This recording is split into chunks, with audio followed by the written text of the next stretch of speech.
Alright, so it's been a little bit, a few weeks, and gonna continue just doing some more shrines and such.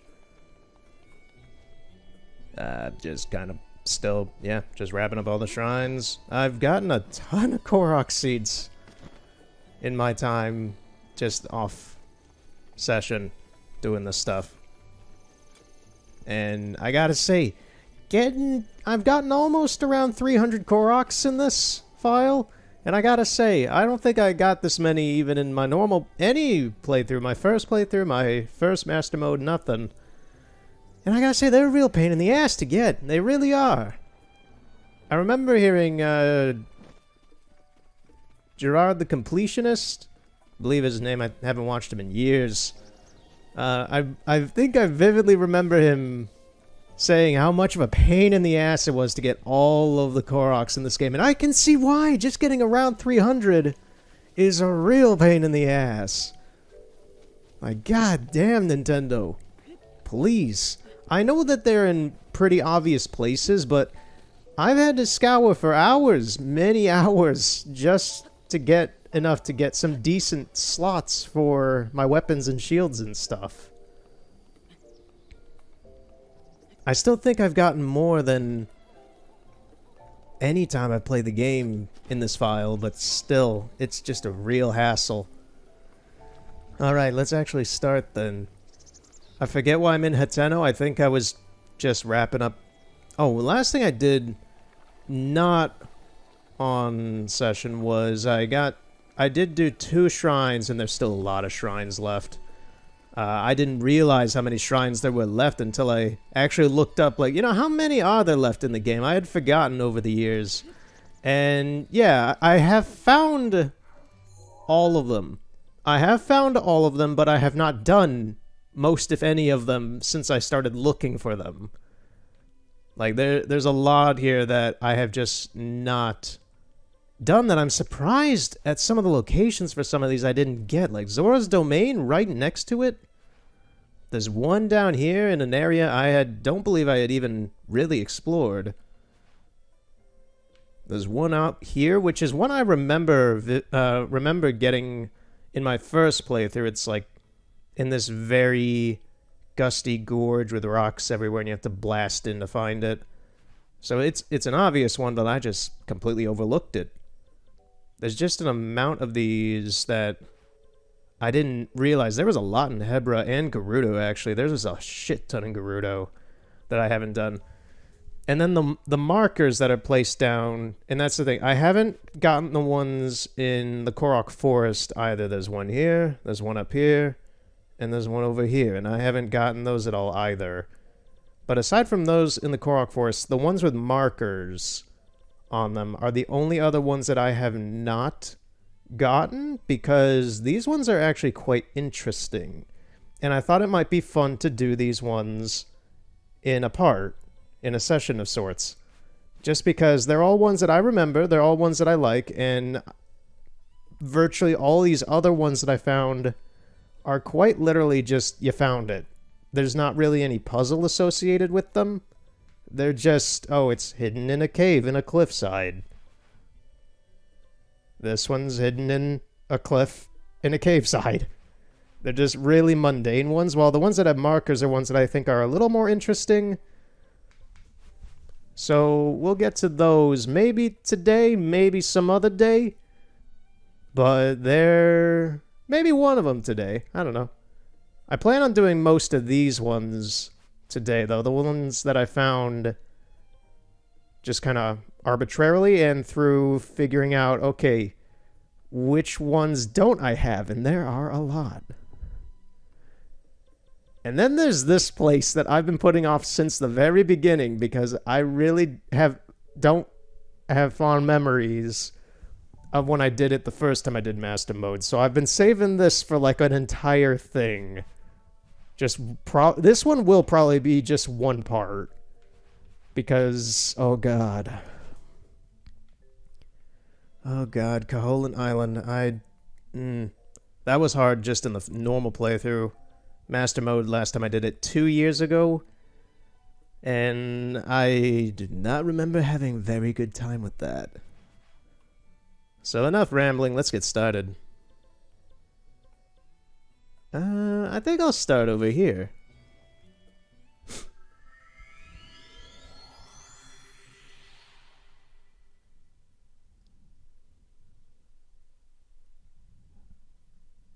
But yeah, I'm trying to speed things up a little bit just because I realized once I saw where all the shrines were, how many there were left, that I would probably be going into the fall and winter with this game if I just kind of naturally went around trying to find stuff on my own, which is not something I really want to do with this because goddamn, like I plan on coming back to this and just messing around and maybe even restarting the game at some future point, but that would be years from now, I can assure you that. Because right now I want to wrap this up before Ghost of Tsushima comes out, and I don't know how good Ghost of Tsushima is going to be, but it kind of looks like Sony's trying to take a jab at this game with samurais and Ronin and such, and it looks interesting. So who knows, it may be another Final Fantasy VII for me where I play it twice and stop and then move on to something else. But we'll see. I pre-ordered the game, I pre-ordered the Steelbook edition. And I even actually yesterday got in a t-shirt that I had bought from the Sony store, the actual Sony store, of the logo for the game and such. So I'm all excited for the game. I'm excited, but I'm cautiously excited. I'm hopeful. If it turns out to be boring, if it turns out to be mundane, then I just won't play it. But we'll see. I hope it's good. I don't wish anything bad on any game. I just hope it's... I hope it's good. It looks good. And we start off with a blessing. Alright.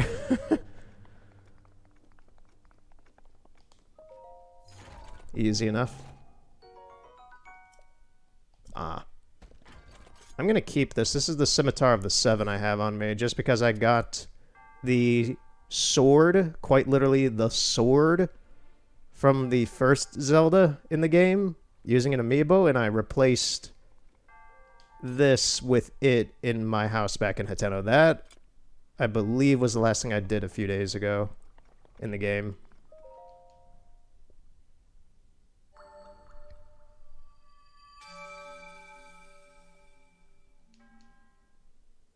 Well, that was easy.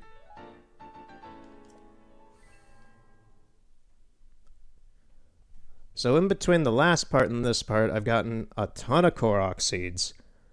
I've gotten one new heart container just because I had two when I ended it last time, and I was like, I'll just do 2 BS shrines, and just ended up getting another heart container just to get that done with. Because once I get all the heart containers, which is just going to be one more, then I'll start having to upgrade my stamina wheel finally, which is something I always do last. I don't really care to upgrade my stamina wheel at any point prior to after I get all the hearts. The hearts are the most important thing to me in terms of upgrades for Link. Just because I can take more hits with it then. Especially in this mode of the game, you kind of need that. You kind of really need a lot of hearts in this version of the game.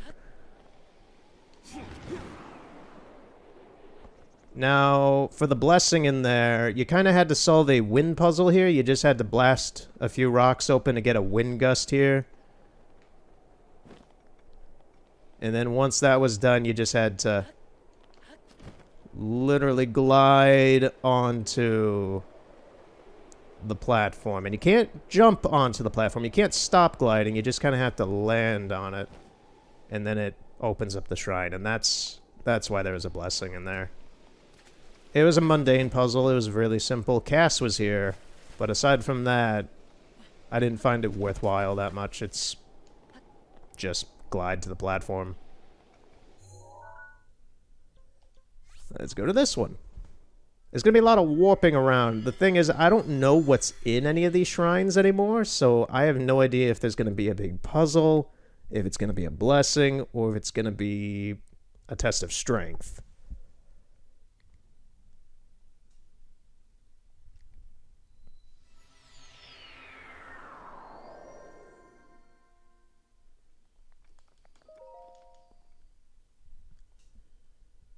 Aside from that, what's been going on with me?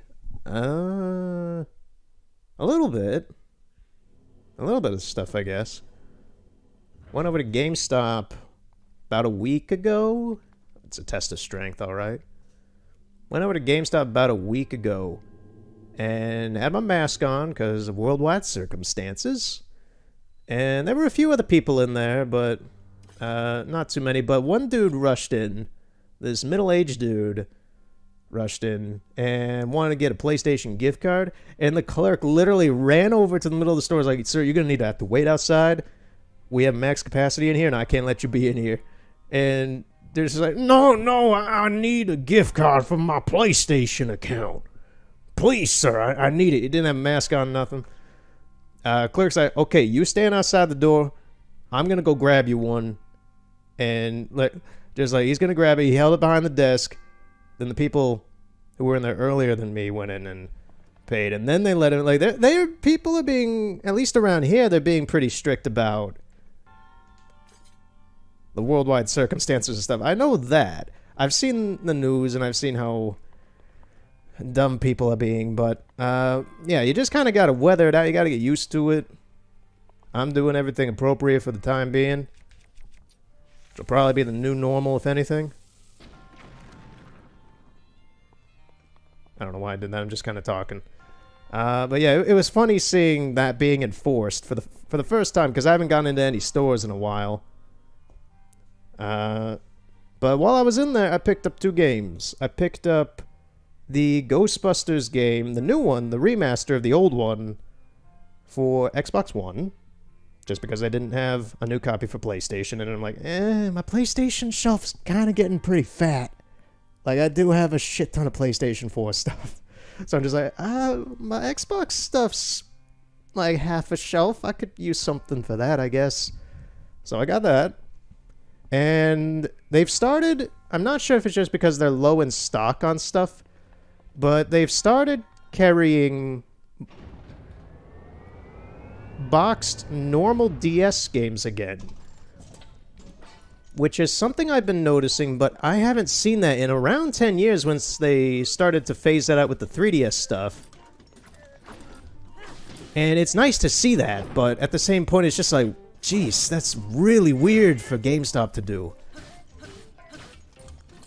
Like, around when all this stuff started to happen, I picked up a complete in-box, basically new copy of Pokemon Diamond, which was insane to me. I think I talked about that back then.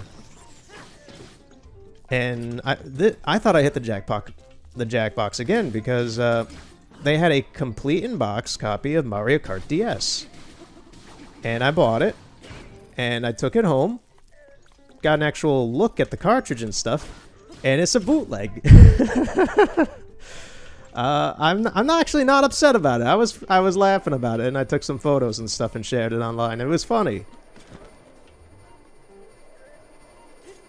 Now, the funny thing to me most about it was that the box, the manual, the inserts, and the cover art were all legit. That's the funniest thing to me, is that the box itself was fine, which is the entire reason why I bought it, honestly, because I already have Mario Kart DS. It was the first DS game I ever got, but I got it in one of those DS, it was the Electric Blue. They had them in bundle packs, and Animal Crossing Wild World was the same. They had them in bundle packs with the DS, and they came in these shitty little paper sleeves with the cover art on them, and those things disintegrated pretty quick. So I've just had the cartridge for years, since basically the DS was out. 2005, I guess. No, wait, when did I get the DS?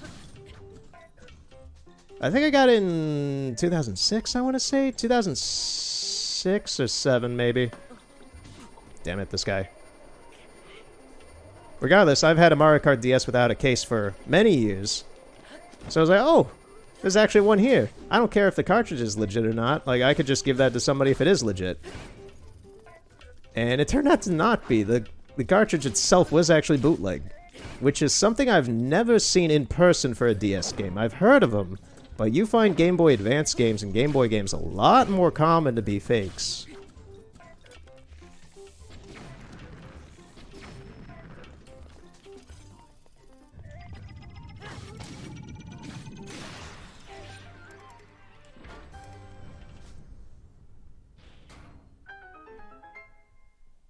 The thing to me, though, that's weird about it is the fact the box and the inserts and paperwork and all that were legit. It came in the red box, the later print version of the red box, when they started to do that. I know, like, my Mario 64 for DS is like that as well. They started putting them in red DS boxes.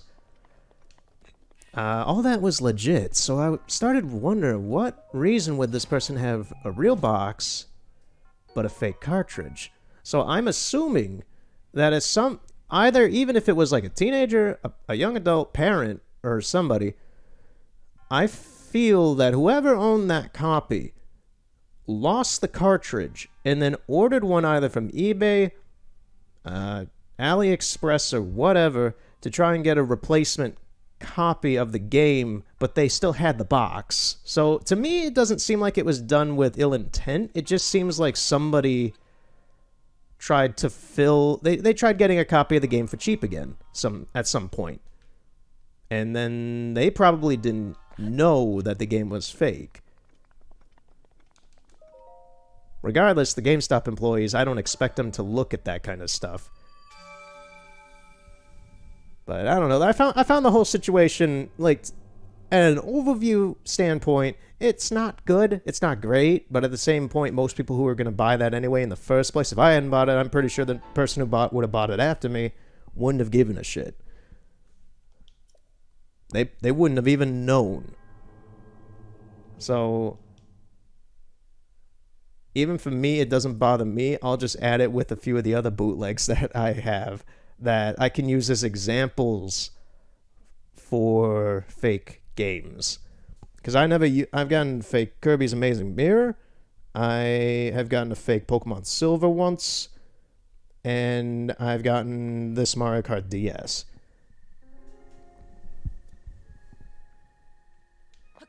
And all times that I have gotten these cartridges, it has always seemed like the person who had it didn't realize it was fake. So, because I know ill intent, and this doesn't really reek of that.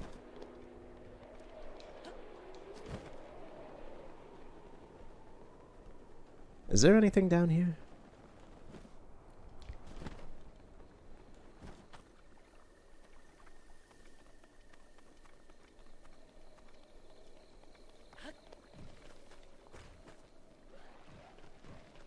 Hey guys. No. Bye guys.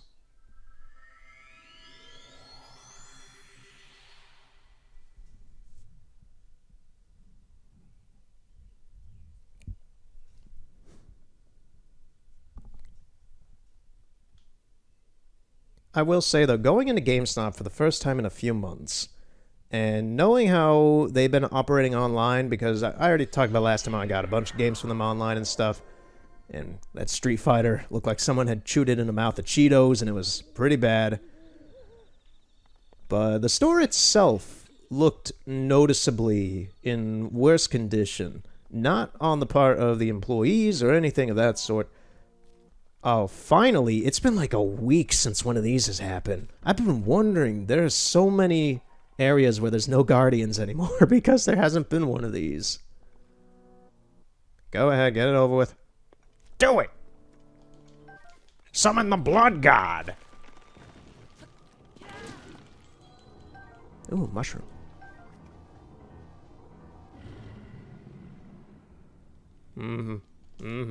Yeah, Zelda, I get it. I don't want to hear your little speech.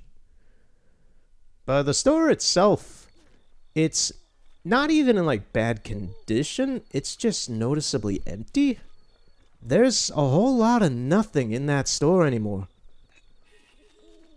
Like, they're really trying to... Normally the store was full of crap, even just the merchandise stuff. A lot of it is now just the merchandise because they just aren't getting anything in anymore. And they're selling some stuff. Like, I bought stuff, obviously, but... I don't know, it just had this weird Uncanny Valley vibe. It reminded me of an FYE that I used to go to for many years, and probably should go back to if it's even still open anymore, in a state over. that I really liked a lot. But then over the years, it just started to, and this was a long progressional thing. It started to just get more merchandisey instead of having actual media inside of it. Like last time I was there, they had allocated most of their, like the whole store used to be just music and movies. That was FYE's thing. And then they'd have maybe a few end caps of merchandise. When I last went in there, they had shrunk about half of the store to be merchandise and the other half to be just kind of generic media. There wasn't like the obscure stuff anymore. They didn't have the porn section anymore, which I never looked at because I'm a good boy. And they removed all the psychedelic stuff. They removed all the indie stuff. They removed anything that was obtuse. There was a lot more mainstream stuff in that store. And this was about a year ago. So I don't know what their deal was back then. I have no idea what that store looks like right now. But it gave me that, going into GameStop a week ago, gave me that same vibe of,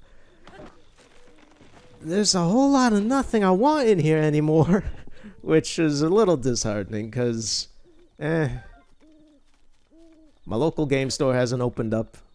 So, and I don't frankly even know if they're going to survive this. I think they will, knowing the management. They've been there for over 40 years. Maybe older, 45, something like that. They've been there since like before 2600 took off and such. So, knowing how they manage things, I think they'll be fine. But GameStop, I don't know. I don't know. Frankly, I hope so. And that's the thing, is that I don't hate GameStop inherently, like that store or anything. I know there's plenty of other crappy GameStops and such. But, like, people, the average person who does buy games and such on a normal basis tends to need a GameStop or some such similar thing. And a lot of places don't have independent game stores like I do. Some rando out in Oklahoma is probably not going to have a local game store or anything. They probably have a GameStop. So if they get rid of that, they're going to have to just rely on mail order, which a lot of people don't want because, frankly, buying used games online, if anything, if my experience with GameStop is any sign, a lot of people don't like that, and I don't personally like it, just because you want to see the stuff you're buying there to know if it's junk or not. To know if what you're paying for is what it's worth. And with a local game store, you can actually talk to people, get to know them. Maybe they can cut you a deal, maybe you can haggle a bit, and get a fair price. And in respect for that, you show up more often and buy other things and such. It's a form of... It's an unspoken contract of... Simple word would be consumerism, but it's like getting... It's like... It's a relationship. That's probably the best word. It's a relationship. It's like having a repeat customer for a store or anything. It's just... You don't be a dick, they don't be a dick. You get a good deal, they'll get you in more often, maybe. Maybe. Then you can joke around, talk, shoot the shit, talk about games and such, talk about movies. Maybe make a friendship out of that thing. That's how that stuff works. Heck, I did that with the GameStop employees I knew there for the longest time until they moved on to other places. Getting tired. I'm shooting the shit right now and I'm getting tired about it. It's a really boring topic. I know that. Alright, what's something a bit more energetic? First off, I actually have an amiibo next to me that I can use. And I got a little video to show about this place. I've got a bunch of videos, actually, because I've been playing this game quite a bit. Okay, this is the Majora's Mask amiibo I recently got. I'm still missing the Fierce Deity Sword. Damn it. Alright, that's enough of that. I'm not doing more amiibos. I was just... Every time I've been playing this game, I've been trying to get that sword. I got the outfit. I think I even got an extra one of the outfit. Did I?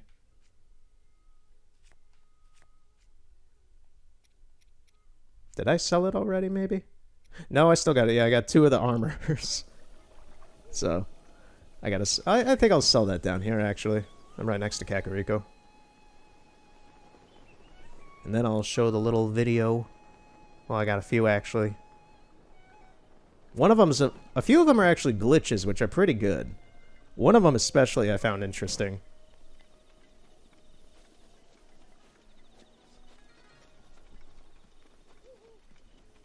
I hear some jack off on a motorbike outside. Here's the store. I always forget where the Kakariko General Store is. I never buy things here.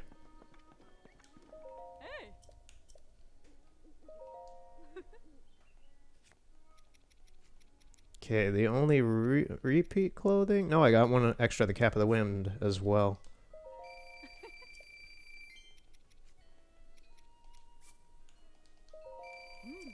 Alright. I'll buy arrows since I'm here.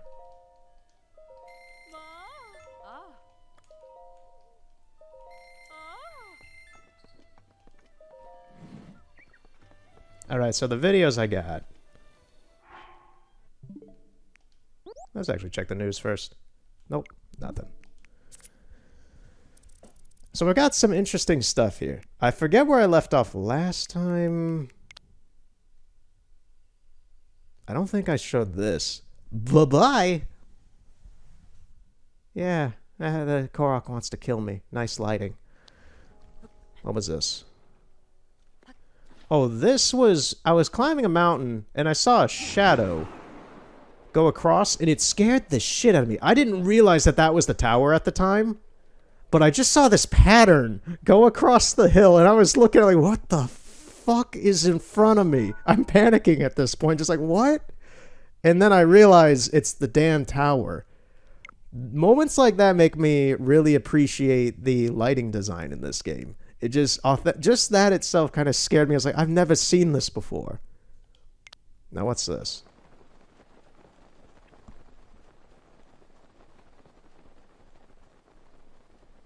Is this a line? No, this was a pack of bokoblins. I think this is a glitch, maybe? I accidentally shoot the horse instead of the guy. What was this? I think it's a glitch. Yep, there he goes! He went to space. Oh, man. This one right here, this is the really good glitch. There's quite a few of these videos, though.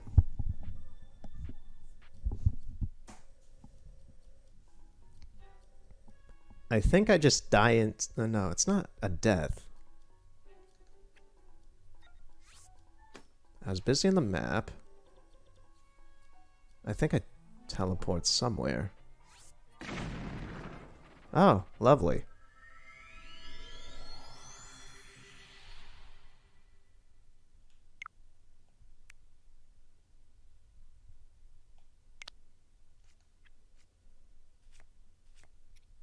I don't remember this. I'm getting to a normal outfit. I think this is a glitch as well. Yeah, they just kind of apparate in. I get rid of him. And then he just goes away. He disappears. He's not even coming back. He's just gone. And then the Guardian sees me. Yeah. A few of these are just weird glitches like that. What was this? Oh, I was trying to get on top of the spires of the Guardian release chambers around Hyrule Castle, just to see if there were any Koroks on top of them. I think I was looking away and I didn't realize that this thing, like, I didn't know where this thing came from that was shooting me. There I go. Like, I was just baffled, like, wait, there's no Guardians around me. Where is this laser coming through? I looked around, it was one of those helicopter ones. This is the good one. This is amazing.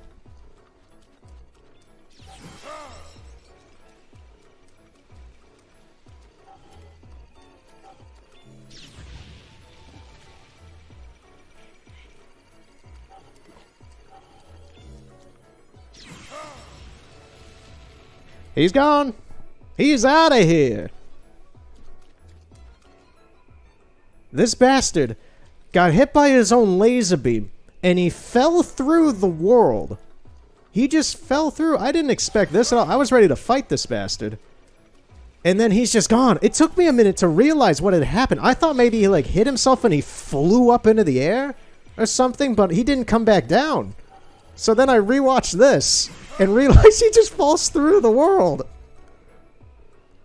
Like, holy shit. I don't see glitches in this game too often, but lately when I've been playing it, I've been finding quite a few inadvertently. It's great. This was kind of one, I think. I, like, talk to Beetle, and then I just kind of walk into him, but he flips out.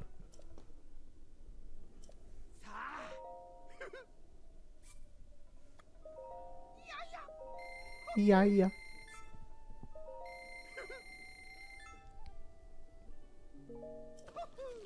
Yeah, he just falls over for no reason. I didn't get it. Like, why? I even tried, yeah, I tried walking back and redoing that, but it didn't work. Now, this I'll just get over with. So this was a side quest in the game, which I hadn't done before. So you're trying to connect a love message from this Zora person, the Zora girl, to this guy downstream who's getting the messages but doesn't know who's sending them from Zora's domain. And you hook them up, and it's a little awkward because she is technically like a young adult Zora, but Zoras have a weird biology of them. Like, it's the whole Fire Emblem Dragon thing where it's like you're young, you look a lot younger than you really are, and it's really awkward. It is very awkward doing this mission because then you got this guy who looks like he's in his mid-30s hooking up with this kid, and it's really fucking weird. The whole time I was doing this, I was like, this feels so weirdly wrong. And then for the last shrine I just did, this was the anime story event thing that plays out. And I didn't care to be a part of any of it, so just watch.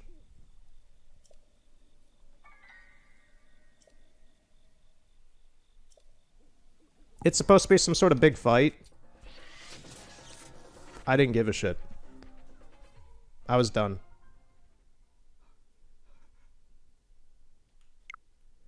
So, yeah, that's pretty much all the happenstance that has gone on since then. I think I showed this last time. Yeah. But yeah, so it's just a lot of insanity, a lot of weirdness. I adore this. This is wonderful. I've never I've seen people on Twitter show videos of them making Guardians fly off at 1,000,000 miles an hour. I've never seen one fall through the world. There he goes. Alright, let's get back to the actual game. I've had enough fun indulgence. Okay, so that shrine's done. Let's do the Zora's Domain one.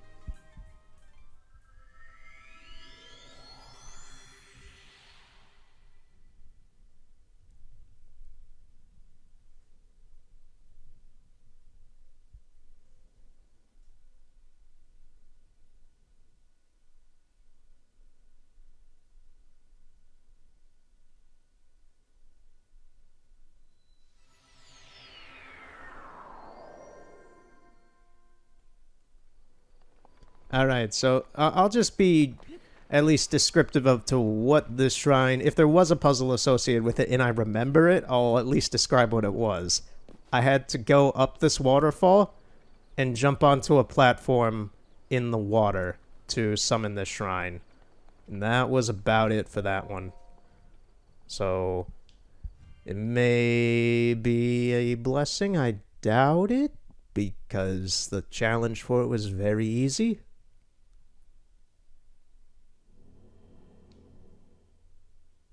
Wow, it actually is a blessing. Really? You want to give me a blessing for jumping off a waterfall? Alright, whatever. I really hope all of these aren't just like blessings and stuff. I was expecting big puzzles. And a fair amount of these didn't really require puzzles to get to them. They were just, hey, this is here. So I didn't expect... If it's just these two, that's fine. But more, I'll be like, I'm going to have to squeeze in at least one of those marker shrines that I know is a puzzle. I thought that was...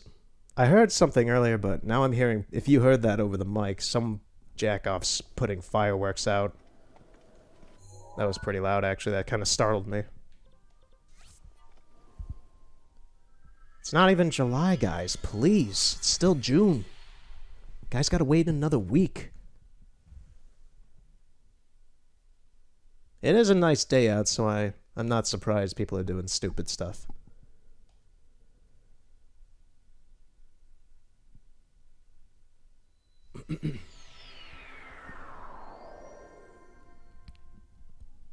Yeah, like this was just out in the open. I just hadn't seen this shrine before.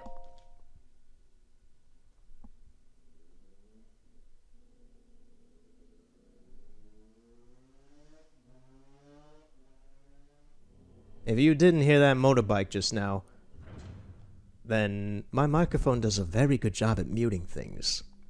Because that guy just went right past my house. Okay, so this is actually a shrine. Wonderful. I can actually do something in here. I don't know why I'm shooting all the leaves. Oh. That is why. Thank you, subconscious, for telling me to do that. Guess this is if you don't have any fire arrows.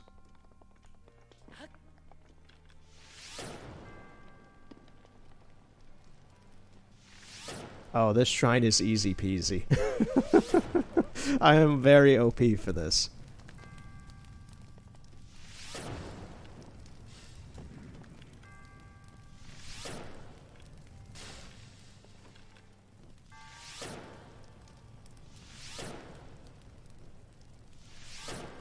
I know I don't have to shoot fire arrows at all this, but I'm sticking with the theme, man.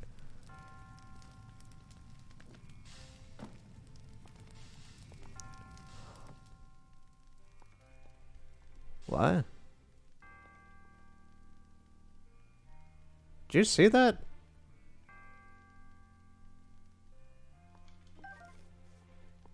I've got an actual face of confusion. What? Are these boxes burnable?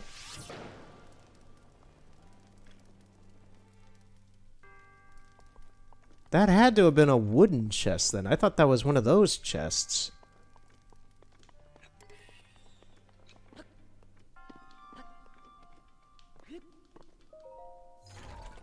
I thought it was one of these kind of chests. No. Yes.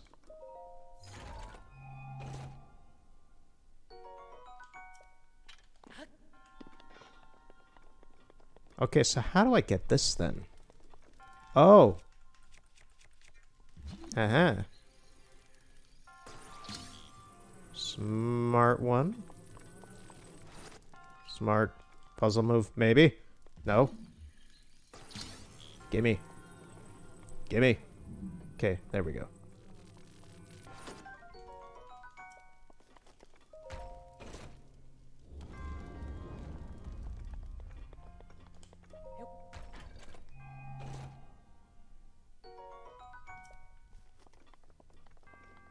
Yeah, this shrine is super easy, jeez.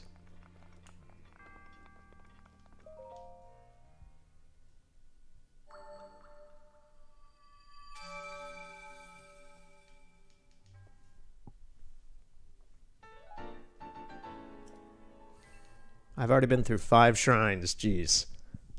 Moving along at a brisk pace. It's only been about 40 minutes.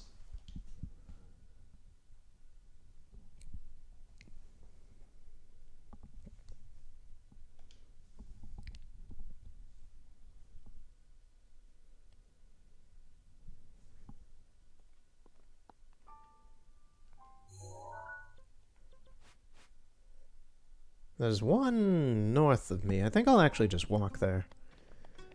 Give me time to talk about things, because I know that's why anybody who's watching this is watching it for, is to watch me just ramble about random shit.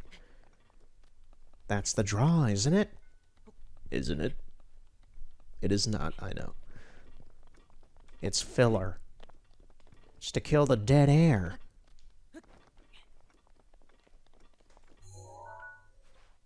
Okay, it's north a bit. It's just this way. It's past that stable.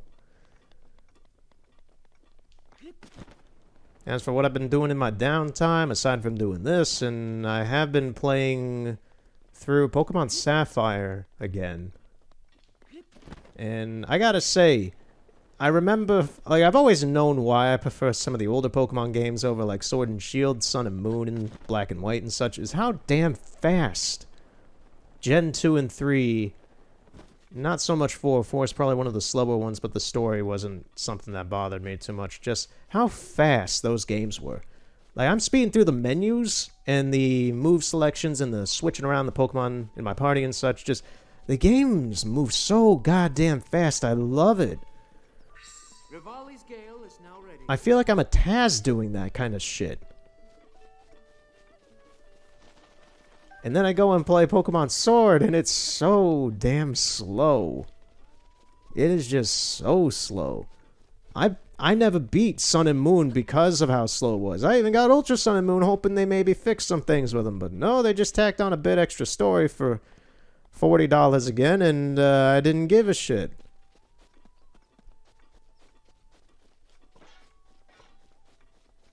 God, I hate... It's funny, because Sun and Moon, I detest the same way I do Rodea the Sky Soldier, Rhyme for Switch, and just games that disappoint me. I don't hate the games. They're very disappointing. I don't give a shit about the story in any Pokemon game. I know that's a big thing for a lot of people. I never have, since I was a little kid, cared about the story in Pokemon. To me, that's like caring about the story in a Mario game. You don't care about the story in a Mario game. You don't care much about the story in this game. You just play the game to play the damn game. If I want that story, I'd play something like Red Dead or Final Fantasy.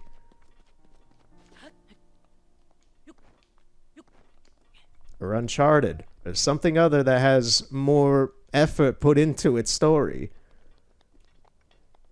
And the character developments in Pokemon were never impressive to me. To me, they were always supposed to be kind of blankish so that you could impose your own characterizations on them. That's how a lot of Nintendo games do their characterizations. That's why things like Breath of the Wild, a lot of the side characters that you see at like stables and such, they don't have a whole lot of dialogue.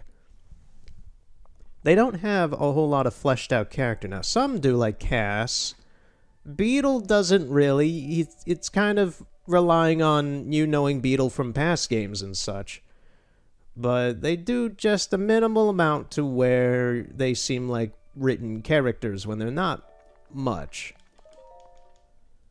And that's what I like about them. That's honestly, to me, that's not lazy writing. That's good writing, because you're not imposing things on the player then. You're letting the player have their own imagination as to who these characters are. And I value that a lot in games. Once again, another shrine that I'm going to be able to breeze through quite easy. And Pokemon's the same with me. Like, if you play Gen 1, 2, 3... I'd say 3 is when that kind of mindset about the characters lasted. And then Gen 4, they didn't do it too much, but they did try to put a lot more emphasis on the story in the game. And I noticed that, and it was fine. Then Gen 5 came around, and I did enjoy the Pokemon in it. I enjoyed the gameplay a lot in Gen 5 with Black and White and such. I gave no shits about the story because they was trying to be overbearing in it, in my opinion at least. Gen 6 with Pokemon X and Y, there wasn't as much of a story over the majority of it, and the characterizations weren't too impressive, which was once again something I did prefer. And then Sun and Moon happened, and they basically baby you the whole time, giving you constant dialogue. It's slow as shit. And it's just such a slow game. I hate it. I know hate's a strong word, and I technically don't really hate it. It's just really boring. It's a really boring game. And it disinterested me. It dissuaded me from being interested in Pokemon for a while. And then Sword and Shield, I had no interest in playing or getting at all, and I still wouldn't have bought them. I was given both versions of the game. And that's where my curiosity was just like, okay, I'll play through, I'll play this for YouTube and all that stuff. I wouldn't stream it, and I played through it.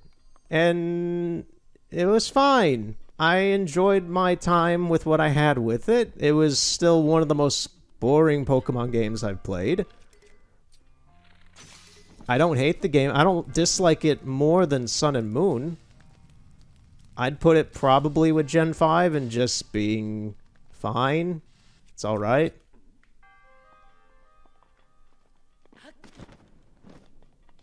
I did buy the DLC for it many months ago, and I have forgotten about it. And I know the DLC is out right now. I have not done anything with it. Just because I don't really care to play the game again, honestly. I will give it a shot. I'll give it a shot at some point. I don't know if I would do parts of it. Maybe. I see what this is trying to do when I could just use my own fire arrows. Alright, where am I supposed to go? So maybe... I'm not saying it's a no in the future for doing the DLC for Shield version. But right now, it's not on my mind. I'm seeing other people play it, and it just seems mediocre. It just seems fine. It seems good for people who did enjoy the game somehow in the first place, so good for them. But even people I know who are like, yeah, Sword and Shield was alright, they got the DLC they're playing, it's like,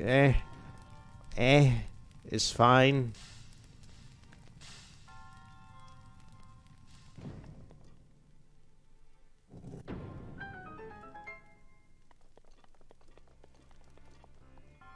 Oh, this shrine was super easy as well. Come on, give me a physics-based shrine. Give me something a bit more difficult. Don't just put a bunch of burnable things around and be like, oh, you need to shoot down these lanterns and stuff. No, I could blow up all this stuff and catch it on fire with my bomb arrows if I needed. Please tell me I didn't already do all the difficult shrines.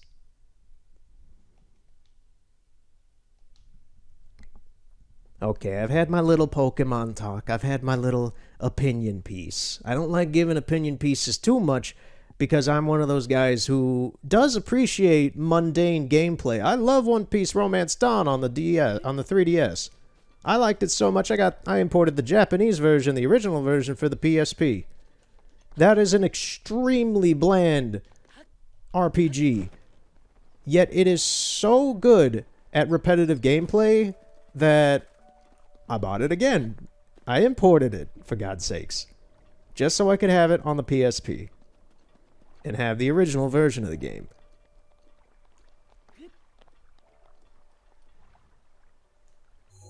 Okay, where's the next one?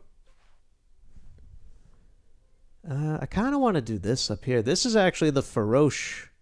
Is it the Faroche? No. It's the Dinral Shrine, I think. It's the Spring of Power. I always, for some reason, thought that this was the Faroche one. But that is all the way down here in Farron, which I already did.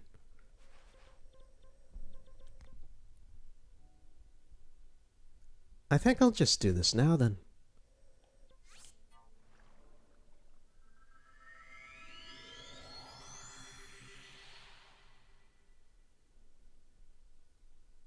And as mundane as One Piece Romance Dawn is, I like it because I do enjoy One Piece, but the gameplay loop in the game is extremely monotonous, but to me, it's just cool seeing this kind of, like, a One Piece RPG is something you don't really think would be a game, but it's fun.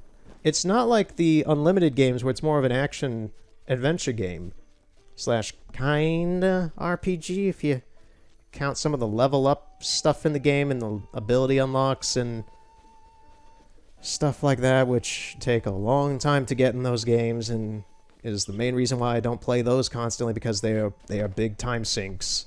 Whereas with this game, like One Piece Unlimited, not Unlimited, Romance Dawn, I can just turn that on at any point and play it because it's easy to easy to play, and it's very simple. And that is one thing that a lot of people don't like about that game, is how easy of an RPG it is, but also how mundane it is. It's just a very basic-ass RPG.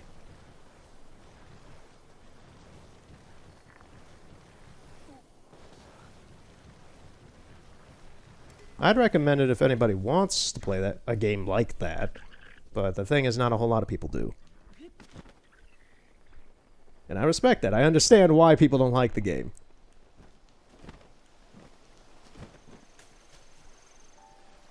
I'm probably one of the few people who has put in like 100 hours into that game.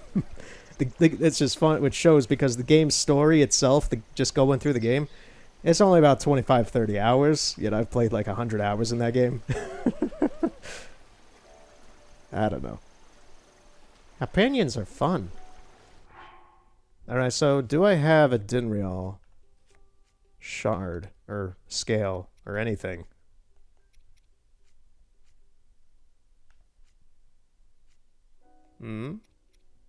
Nadra. I got a Fang and a scale. Let's do the scale.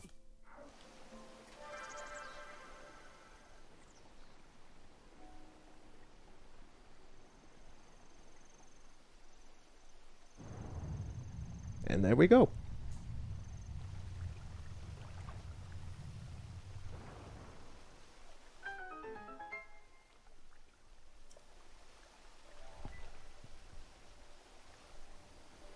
I was surprised to see on the map that I hadn't done this place, because you have to come here for a memory.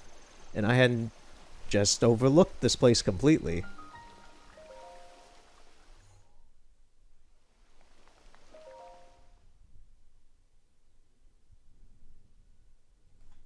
I have gotten some new records lately, which I'm very happy to own finally.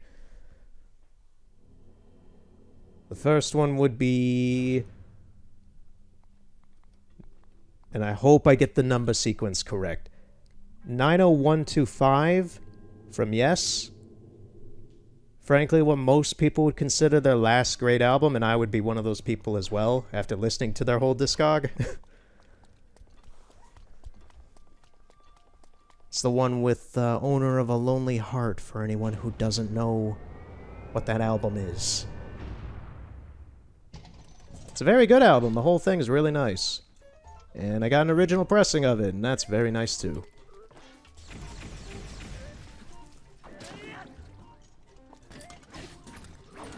Ooh, don't hit me.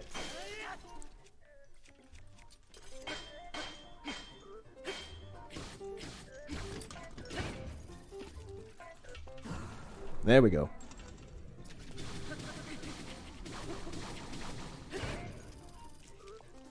Come on, hit me. Ah, don't be a jerk.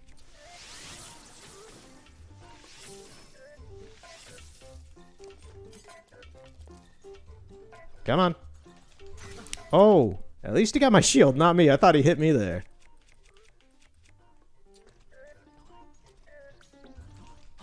There we go.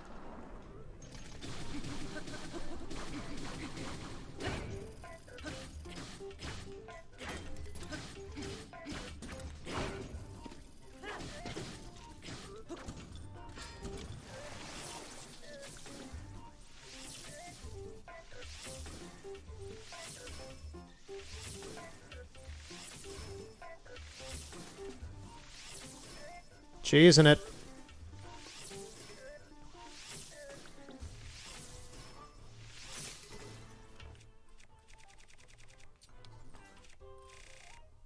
Whoa, wrong, no. Wrong selections. There we go. Oh, now you want to be far away.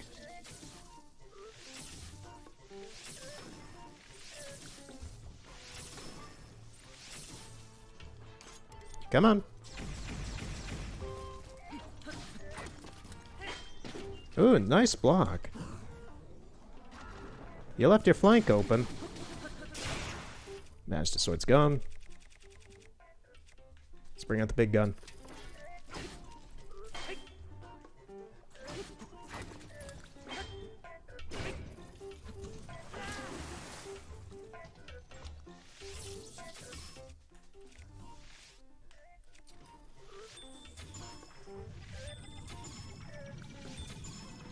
Hurry up, Link. Link. Okay, never mind.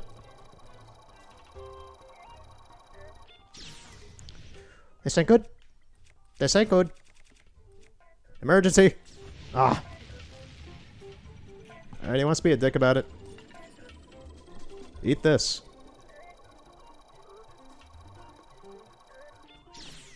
There you go.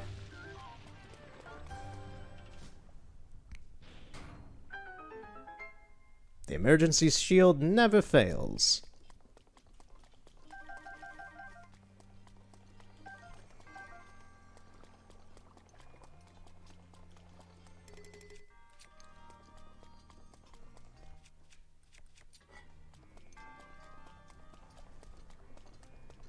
Yeah, I got getting back on topic because I was getting invested in that. Yeah, so I got a Yes album. I finally, and I've been waiting for a decent time to get the Red Dead Redemption 2 soundtrack on vinyl. And that was nice. That's actually stronger. Now, what confused me at first is that there's actually two official soundtracks of Red Dead Redemption 2.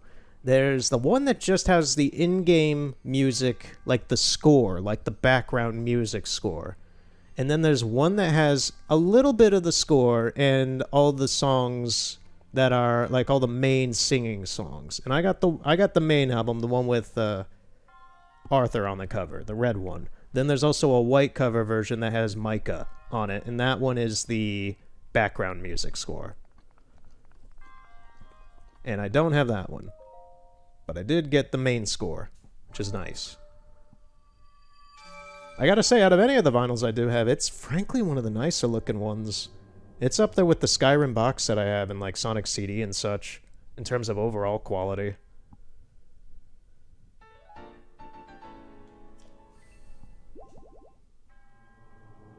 And then I did finally get To the Bone by Steven Wilson as well. I did finally get that. That's probably my favorite of his solo work, because it reminds me overall of Stupid Dream, which is the only other vinyl I have of his discog, like his entire work in general. I'd put those two albums probably as my favorites of his. And I've listened to virtually everything he's done, aside from anything he's done with No Man and a few Blackfield albums. Like everything Porcupine Tree I've listened to. I've listened to a little bit of Blackfield, his solo work, and a few of the weird stuff he's done in between.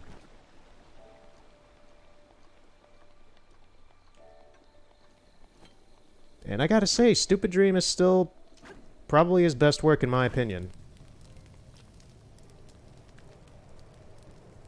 I'd put To the Bone probably at second place overall. In terms of Porcupine Tree albums, I'd put it Stupid Dream. Oh boy, we got a lot of fire over here. Actually, there we go. I put Stupid Dream, Deadwing, Lightbulb Sun as third, then The Incident, then In Absentia. I know for some reason a lot of people who like his work love In Absentia to death. Like that's like his big, oh man, you gotta listen to this. That's like his dark side. That's his big album. I don't care about a lot of it because about a third of the album is just metal instrumentation and noise, which I'm not a metalhead. And then about another third of it is progressive rock, and it's nice. It's very good stuff. Trains is a fantastic song. In a Lay-By is a great song. Prodigal is a great song. Sound of Music is honestly one of his best pieces, in my opinion. And then you have stuff that is progressive metal in there, like Blackest Eyes, which is a great song.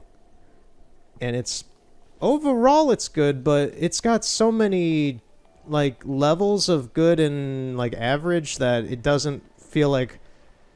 To me, I could listen to Stupid Dream, adore the whole thing, and love it. The Incident, I could listen to the whole thing and love it. Lightbulb Sun, I could listen to the whole thing and love it. In Absentia, I could listen to about half of it and love it. It's great, but for me to love an album, the majority or the whole thing has to be great. And for me, In Absentia is half great. Not to say the music is bad, it's just not to my liking. The metal on there is fantastic. I love a lot of metal. The thing is, I like a lot of metal that's not like your conventional metal. I don't care for Megadeth. I don't care for Metallica. I like weird stuff like Heaven's Gate, not the Cult, because I always have to freaking clarify that. The German metal band Heaven's Gate. And like Manila Road. I like the more progressive metal, old school stuff. That's the kind of stuff I enjoy.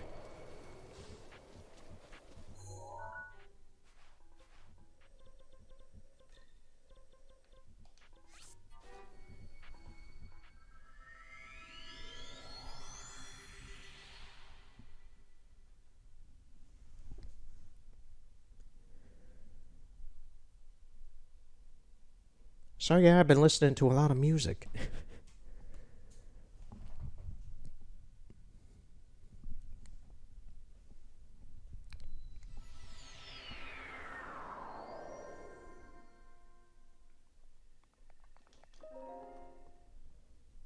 Did I forget any of his albums, The Porcupine Tree? I know there's the Delirium Years stuff, the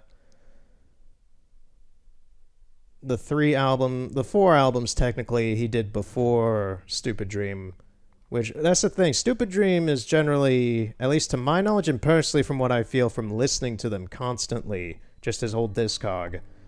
Stupid Dream is where he kind of found his footing finally and like gave PT its own sound, and it kind of quantified into his own sound.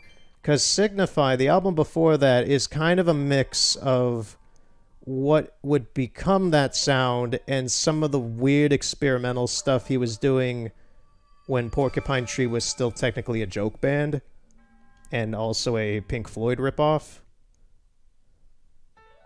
So it's really... My opinion on his earlier stuff is basically that it is a lot of, and he himself has said in interviews and such, if you look into that stuff, it really was kind of joke band stuff, where it was just a lot of, joke band's a term he used, but it's a lot of experimental stuff, and there's little cohesion, and it's a lot of off-the-wall randomness. Some of it's fine, a few are good, and a lot like, what's that one song? Let me look it up real quick. Linton Johnson, what was that song off the first album that was like really, really cringy? It's like Samuel Linton Johnson or something. PT. Linton Dawson, maybe is the name? Yeah, Linton Samuel Dawson. The song Linton Samuel Dawson off the first Porcupine Tree album is one of the most... it makes me laugh because it's so awkward and hard to listen to. It's Alvin and the Chipmunks, basically. It's just Alvin and the Chipmunks is the best way I'll put it. And man, is it awkward to listen to once you've listened to some of the more recent, well, when I mean recent, like the mid-2000s stuff. And that's why I like taking the shit out on Steven sometimes. I don't care too much for the guy. Like, he's fine. He's a bit of an ego head, but most people say he's earned that. I don't agree with that at all, just because I don't like people to get used to being egotistical. But you look back at some of the shit that he did when the band was quote-unquote a joke band, and it's just like, yeah, this band really turned itself around. Like, it really did.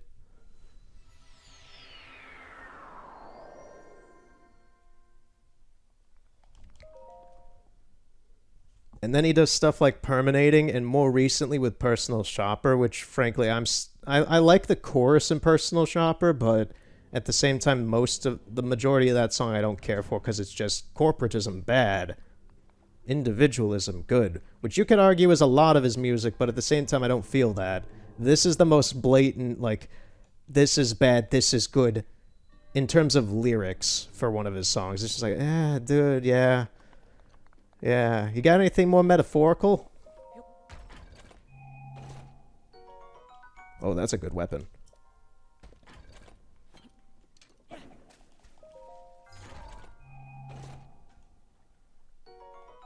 I didn't expect this whole thing, because I have topics. I came prepared. I have topics.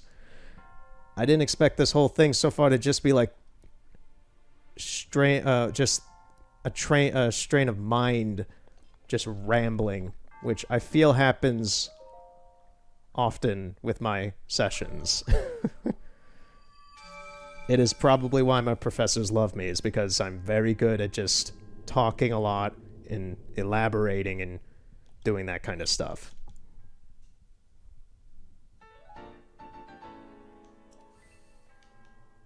So much so that I have not been paying attention to anything I've been doing in the game. I've just been going to these shrines. I'm a bit disappointed that more of these are becoming just the offerings, the blessings, or whatever.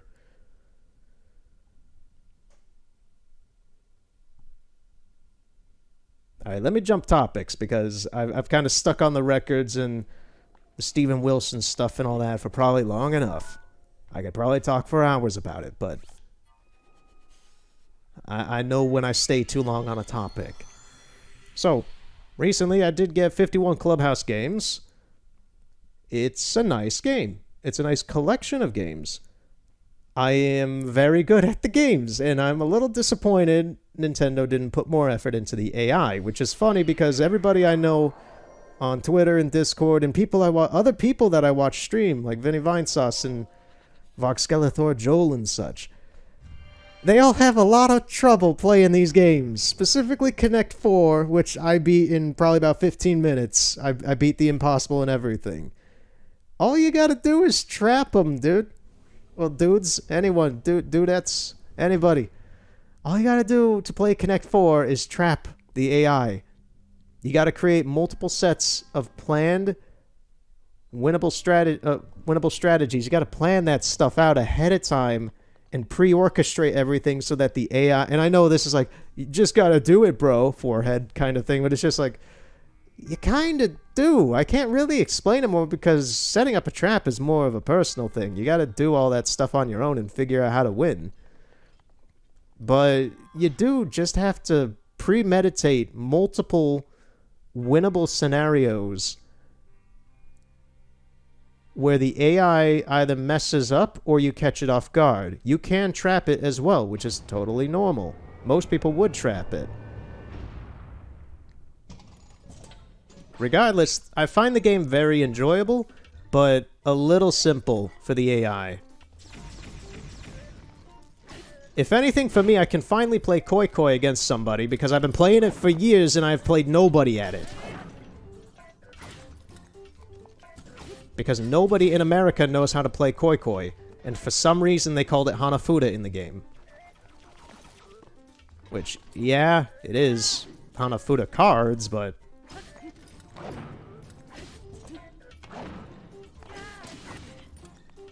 I don't know, maybe Hanafuda is just an alt name for it or something. I've always called it Koi Koi. Everybody I have learned the game from has called it Koi Koi. I don't know why I didn't use my shield there. I need to focus on this because I'm still just rambling. There we go.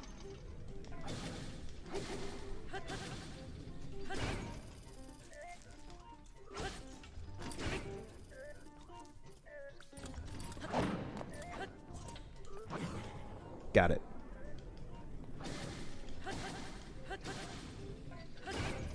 Like, I've already completely blasted through Checkers, Koi Koi, Connect 4, whatever that weird French dog and hare game is.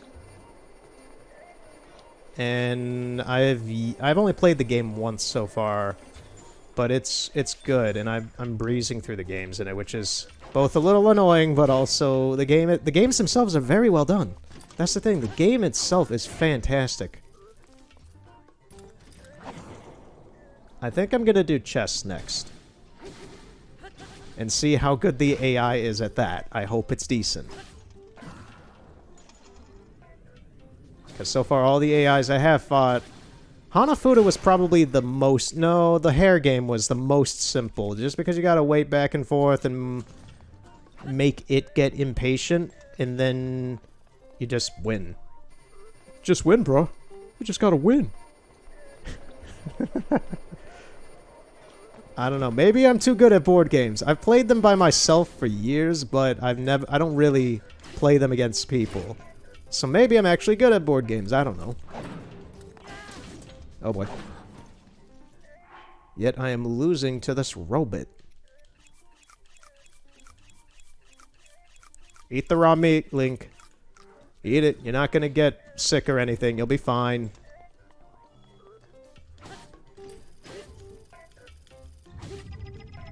Link, you better hurry. We're not gonna hurry, are we, Link? We're not gonna hurry, are we? Oh boy. Panic. Panic. Swap.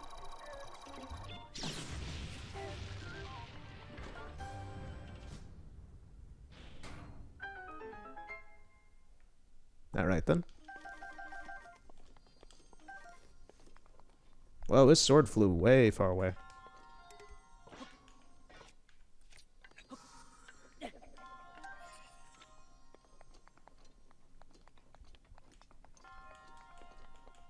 So yeah, I've been playing through that a little. Well, I've started that on my own. Maybe I'll do a bit of it sometime. Maybe I'll show off some Hanafuda or something.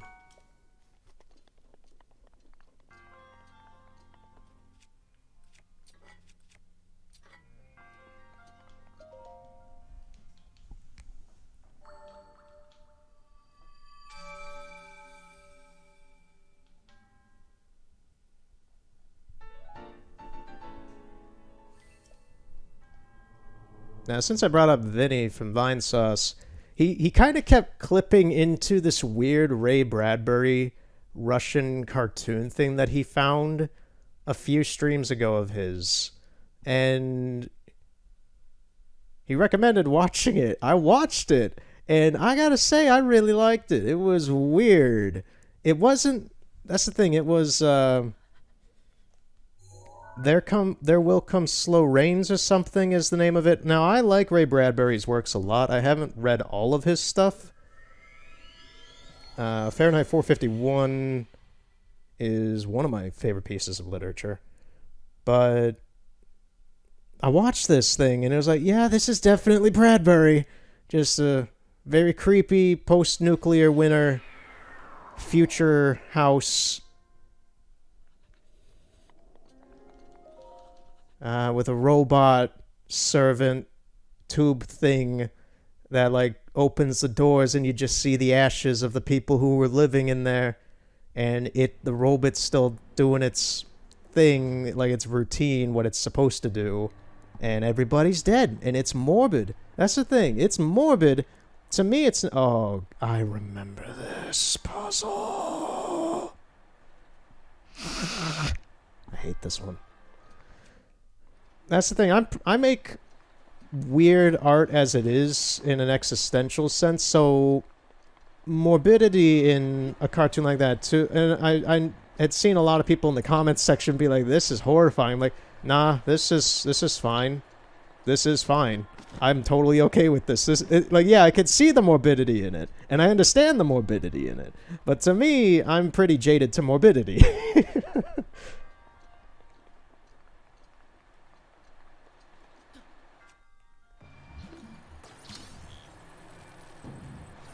To me, it wasn't as... It was about as morbid as, say, Soylent Green.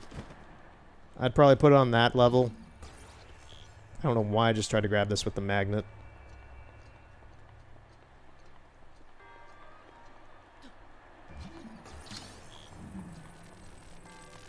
I'm gonna put the... Actually... Should I... Yeah. I'm gonna have to use this to block it off over here while it's making the round. So let me put that here. I remember the first time I played this game, this puzzle took me a bit.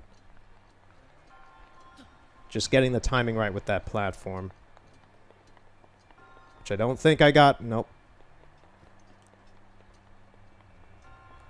I need to throw it when it's just out here. I think. I'm gonna guess. Okay, let's throw it. Is it gonna make it? I just want to see the timing first. No. I need to do it when it's leaving then.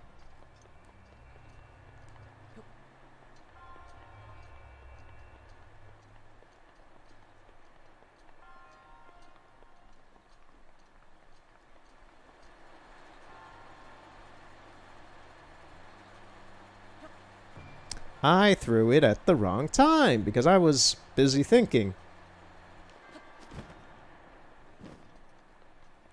I was thinking about, like, yeah, and just recollecting that weird cartoon. It was animated by some Russian studio in, like, the late 80s or something, which kind of adds to the creepiness factor of it because it looks weird. And the dialogue's translated into English with subtitles. Let's try now. This should work. It did work. Hurry up, hurry up, hurry up. Oh, for fuck's sakes. At least I know when to throw it. What is... Wait a minute, what is that? Why is this removable?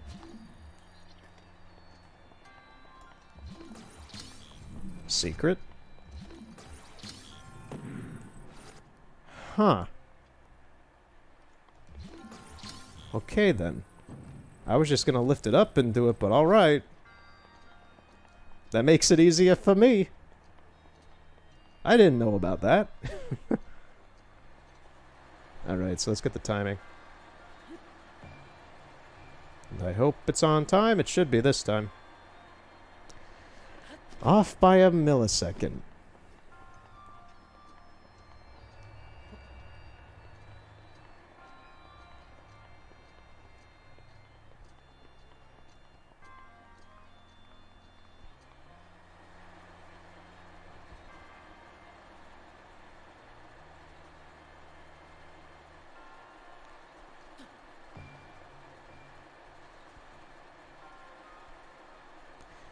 Yes.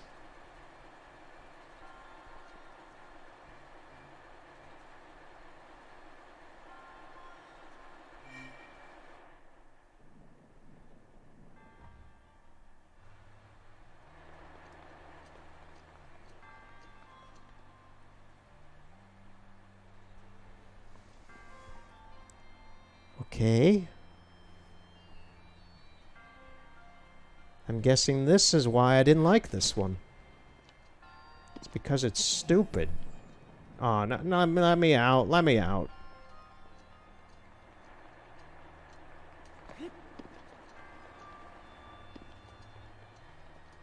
I win, but I really lose. Is it... Did it lower? Okay, it did.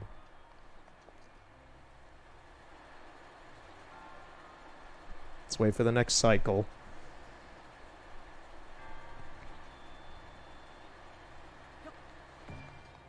No, Link, get up there. Okay, it made it.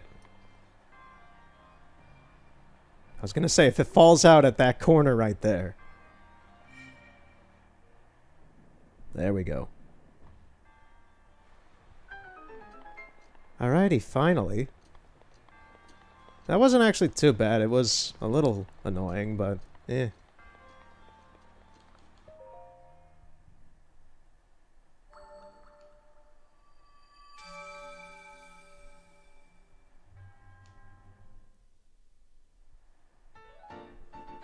I've also been watching a lot of stuff, just in my free time. I've been watching some weird Egyptian stuff on National Geographic, I think's the channel. I watched it yesterday. I watched like 5 hours of just like Egypt things on National Geographic or a Discovery Channel. I forget which one it was. And it was just about like science-based theories that were new about monuments and pharaohs and stuff. But when I say new, it was stuff from over a decade ago because they were showing reruns of this show from like 2009. And they were interesting. I like that stuff. It's nice to watch. And it was like scientifically theorized stuff about who is the Sphinx based off of for the face and all that. Where it was, I think it was... I'm trying to remember their names. Like, people think it was... Kefa or something? Kifa? But then they really think it's the dad, Khufu? I know Khufu's the dad's name.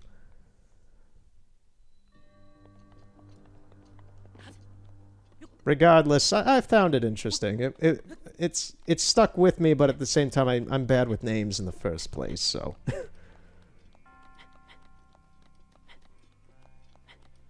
This is a long... this is the Metal Gear Solid ladder. What the heck? Play the music that goes on during this scene. Jeez.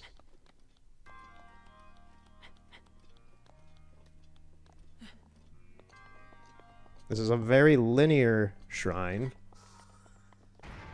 Whoa, Jesus, do not do that to me.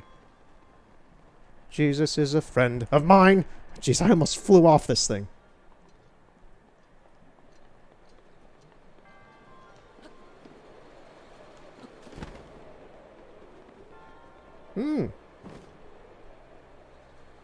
Well then. This shrine seems like death.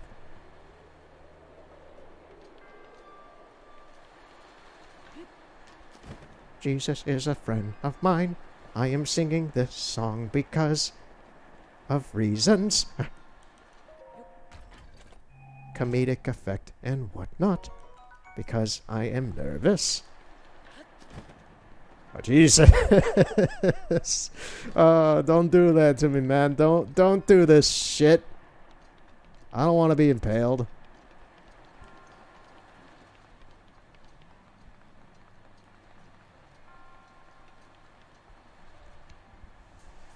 Okay. So I got the key already. If I fly down here, I should get onto there. Technically, I could just win this now, but I want to see what's in this chest. If I can. Okay. Got on here, fine. It's garbage. Ooh. That I don't care for. Now I just hope I get here fine. Nope.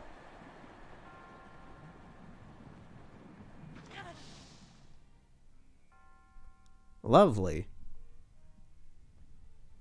I've also been rewatching a lot of old GDQs, and I've mainly been watching the AGDQ of this year, just because it's the most recent, but it's actually quite good because I didn't catch all of it this year. Did I screw myself over by... No, okay, I'm here. Good. I was going to say, did I really just screw this up by going on that lower platform? The reason being, first off, video games. Two, a lot of the runners and presentators are actually pretty good for this stuff. I enjoy GDQ whenever it is happening. I believe SGDQ has been delayed till August, like late August maybe, or September, I have no idea. I haven't paid too much attention to that this time. But they're very good things to put on as background noise just because of how long they are. They are quite literally weeks long, regardless of what year you're choosing, because they last a week nonstop, so you have a lot of background noise that you can just have while you're doing other things. Which is what I normally use them for whenever they're going on in the first place, but... like, I've enjoyed rewatching the Wind Waker run. I enjoyed rewatching the Zelda runs. What was a really good one? I love the Animorphs one with Kizaran. That's a really good GDQ run. I will say, the game itself is horrible, but it is extremely entertaining to watch them.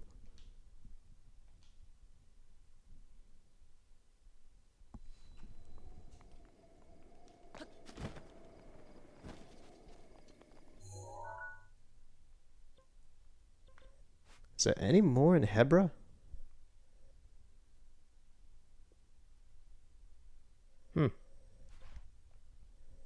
I'm actually going through these quite fast, unexpectedly fast.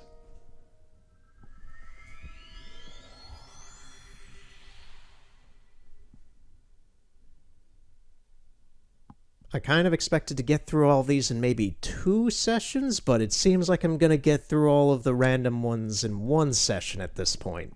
And then I'll have another session of just the marked ones that seem interesting.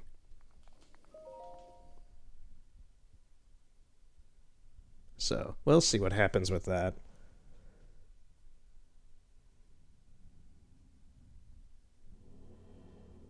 Alright, what we got? Another test of strength. God damn it.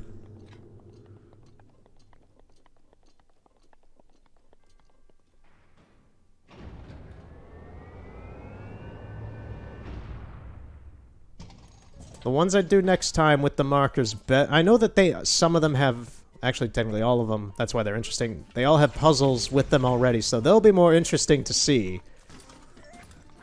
I was worried that there wouldn't be too many puzzles this time, which is kind of why I wanted to do it first. But unexpectedly, yes, that was the case. Because a lot of these are just either fights or blessings, which is not the most interesting.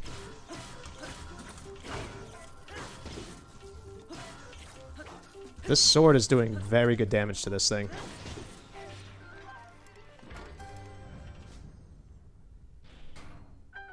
Like, seriously, these shrines are going by so fast.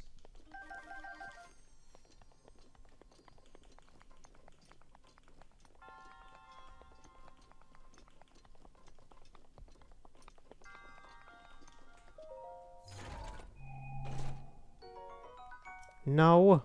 Well, is this damaged? No, it's good.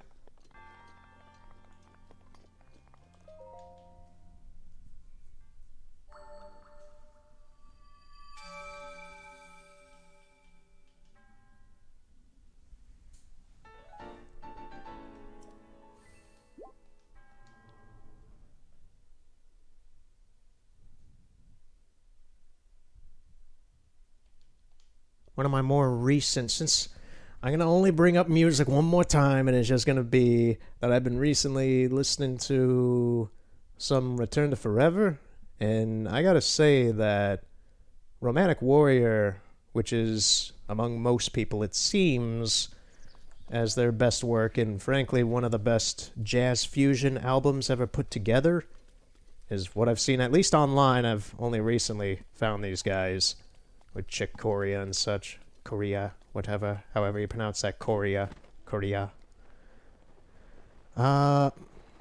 It's a great album. Romantic Warrior is my favorite of theirs so far.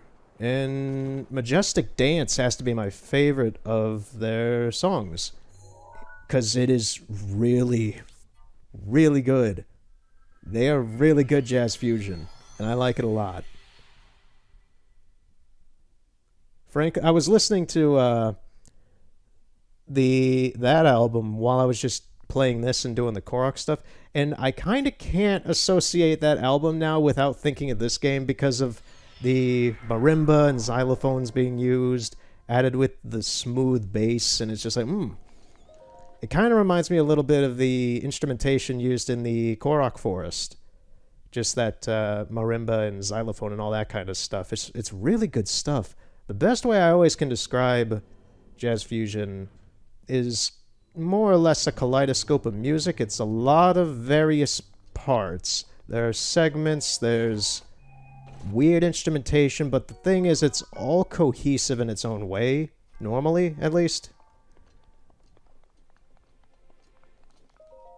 And out of the more recent jazz fusion artists, I talked to somebody on Discord about this as well. One of the more recent ones, because the genre has been pretty much dead since the 80s.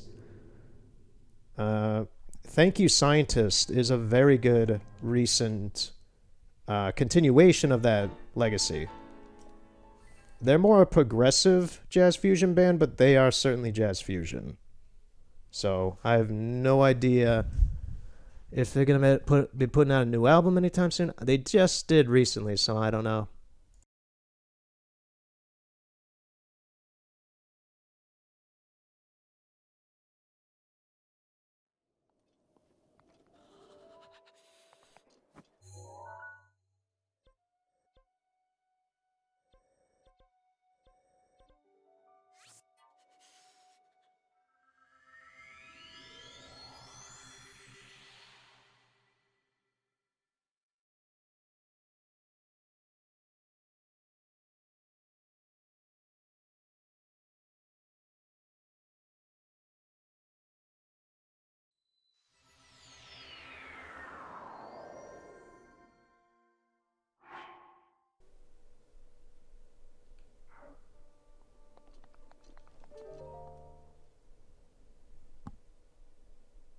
Well, we'll be coming up on probably the end of this then, just because I'm starting to run out of these. Ooh, an actual puzzle. 2 bombs.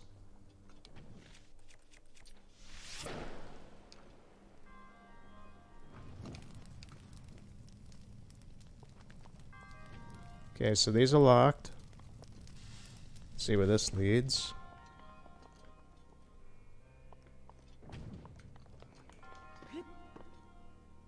What's up here?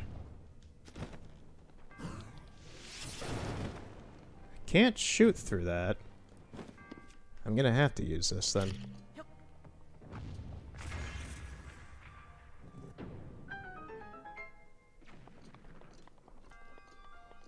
I'd be curious if they actually made me use some sort of normal convention for this stuff. This doesn't seem to be working. Is there a switch somewhere? I'm gonna shoot up there with a bomb arrow just to see if there's something in there. That works too, I guess.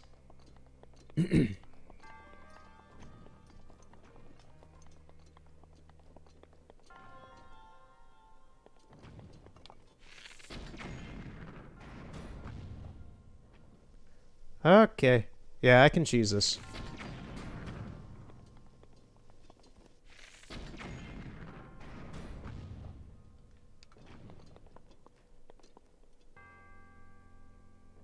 Yeah, okay. I can't cheese this. They actually thought of that.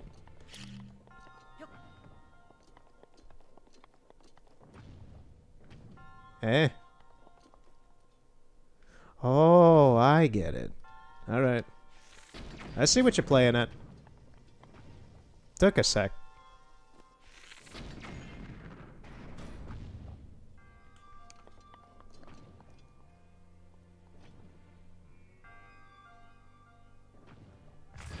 There we go. You see, that was actually a decently designed puzzle.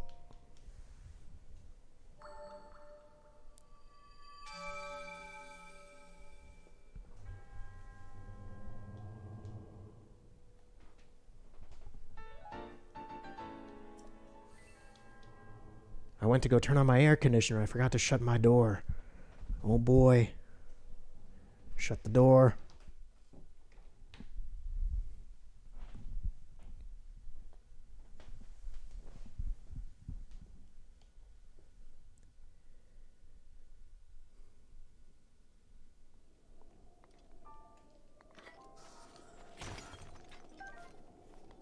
Yeah, as for the puzzle to get this shrine up, that's the funny thing is that this one did require a rather dumb puzzle, but it still had a puzzle where you had to put a luminous stone on this and then that would pop out.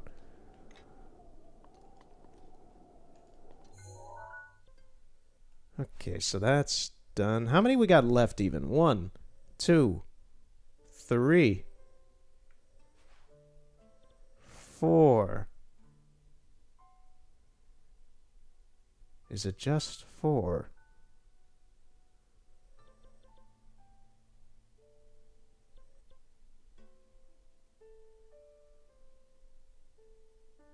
It appears to be just 4, yeah. Huh.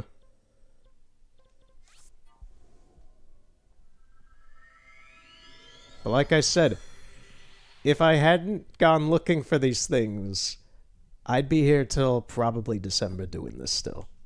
Because I took most of last year off from playing this game. Because last year I did just the story. I just got enough shrines, got a bunch of stuff, and fought Ganon, and that was it. And I'm trying to finish the game, this file specifically, this year. I want to get it done in the next few weeks. Before Ghost of Tsushima. Just in case Ghost of Tsushima turns out to actually be a really good thing, and I can spend my time playing that until Cyberpunk comes out. Which then will probably be what I play from the rest of the year if it's a good game. I'm very hesitant on games like that that really promise a lot but turn out to be, well, can turn out to be disappointments. And I'm a bit... Witcher 3 is my favorite game, so I'm very hesitant, yet hopeful that CD Projekt Red does well.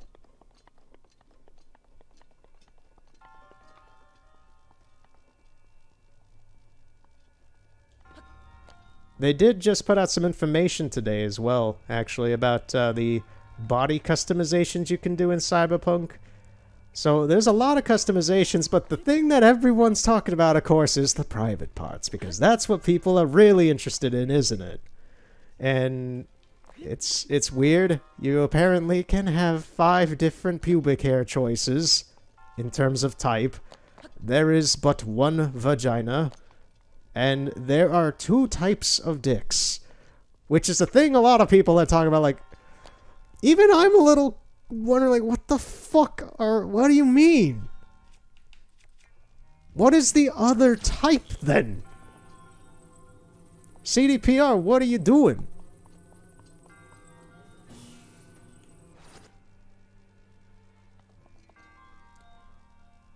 Can I cheese this? I'm wondering. Ah, bad idea. Bad idea. Ooh, that was almost bad idea too.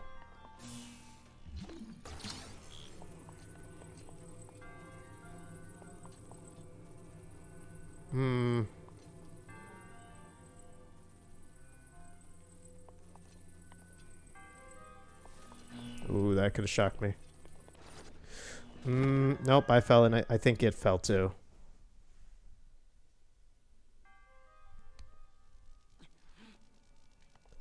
So yeah, that's a thing. This is the new topics in video games for this year. What dicks do you get? I'm frankly very concerned / curious. What do you mean that there's 2? What's the other one then?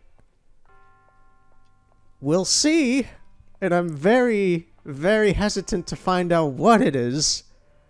But alright.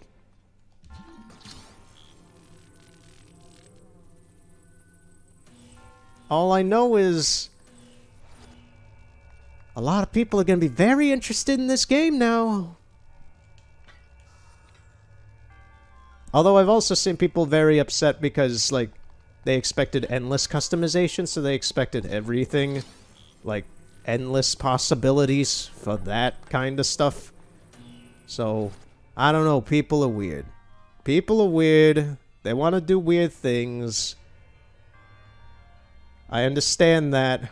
I just don't really care for it. If anything, to me, it's funny.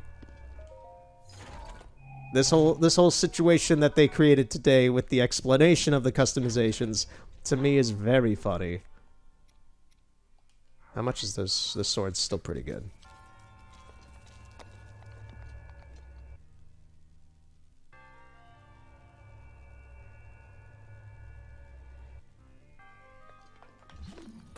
Oh, come on.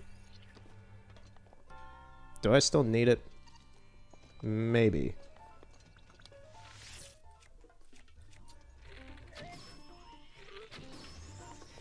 This is actually a pretty simple shrine. Just because I know that only because the guardian, the little mini guardians here are very easy to kill.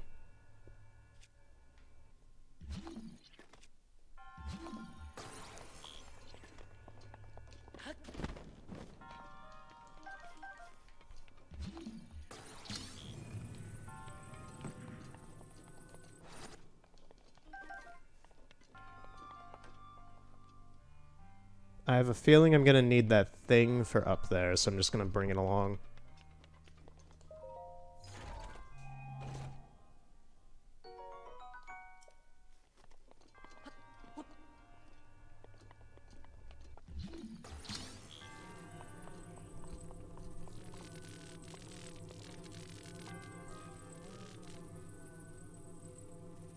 Yeah, I see some type of puzzle requiring it.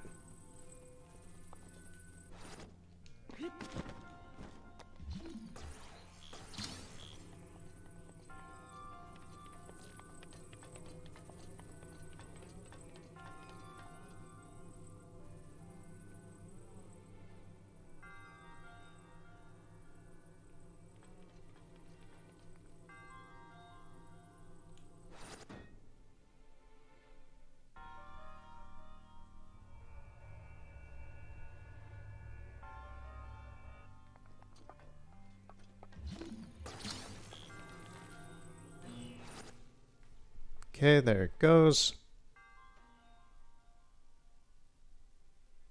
So that's on all the way over there. How the heck do I get to it? Oh, this platform. Alright.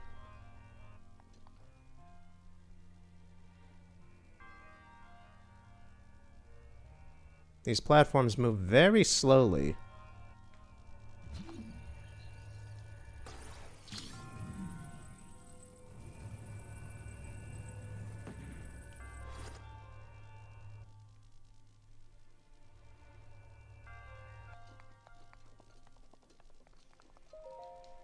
You see, that was a decent shrine.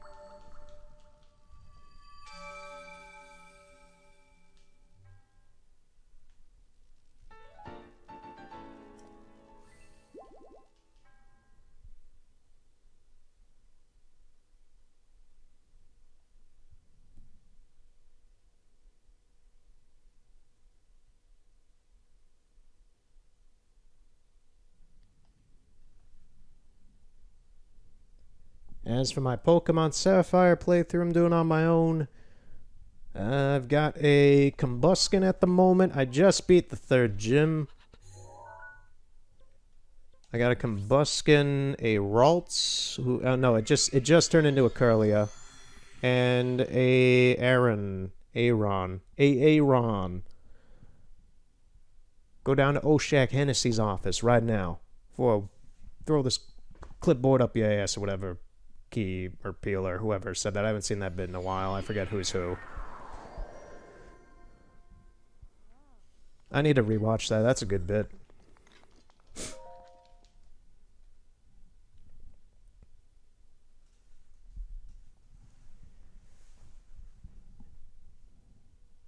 I think I just got to... God, I haven't played through Hoenn in so long, I forgot the names of the towns for some of them, and I grew up with these games. Screw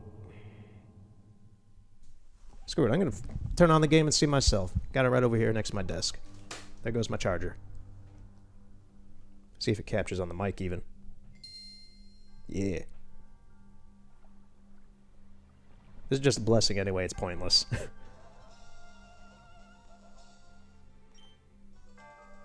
I'm at Route 113 right now. So that's that.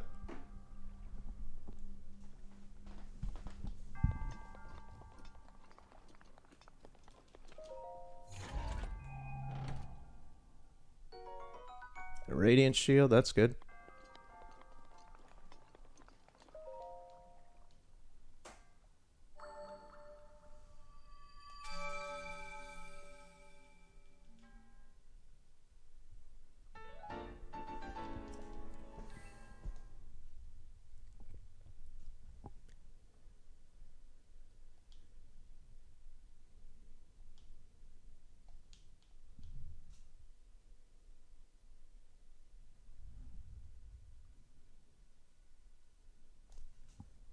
So one thing that I'm curious about is the fact, so Persona, and this is jumping off to another topic. I don't tend to have leeways for this kind of stuff. I just kind of jump into something. So Persona 4 Golden has now been put on Steam, and I am a PlayStation Vita owner. I'm one of the few, and I do authentically like my Vita. It's a very nice system. It's very much a Dreamcast-esque system, in the sense that a lot of the games are ported to other things, yet for the time when it was new, it was very unique. But looking up at my Vita shelf, and yes, I do actually have enough games to warrant a shelf for it, I'm starting to really see that I wouldn't buy these games again on another platform, but I can really see there's, at least from what I have personally, there's not a lot of exclusives for this thing anymore. Like, looking up at that shelf, what do I see? Wow, first off, another blessing, god damn it. But second off, I got Shiren the Wanderer, the Tower of Fate, and the Dice of Whatever.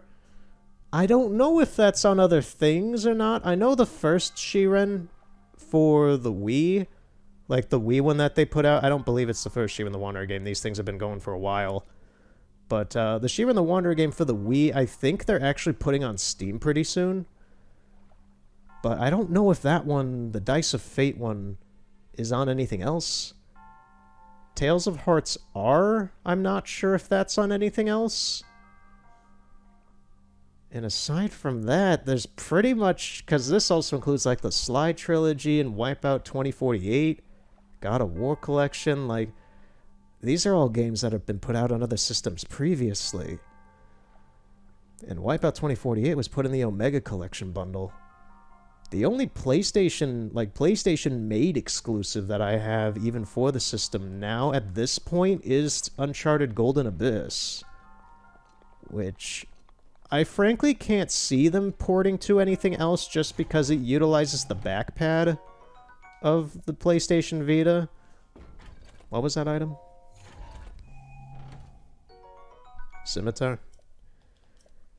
I mean, fine. I'll give in to the scimitar. This thing's gonna break easy soon anyway. I used it entirely in a fight against a Guardian. That thing's gonna be busted pretty soon. They never last long.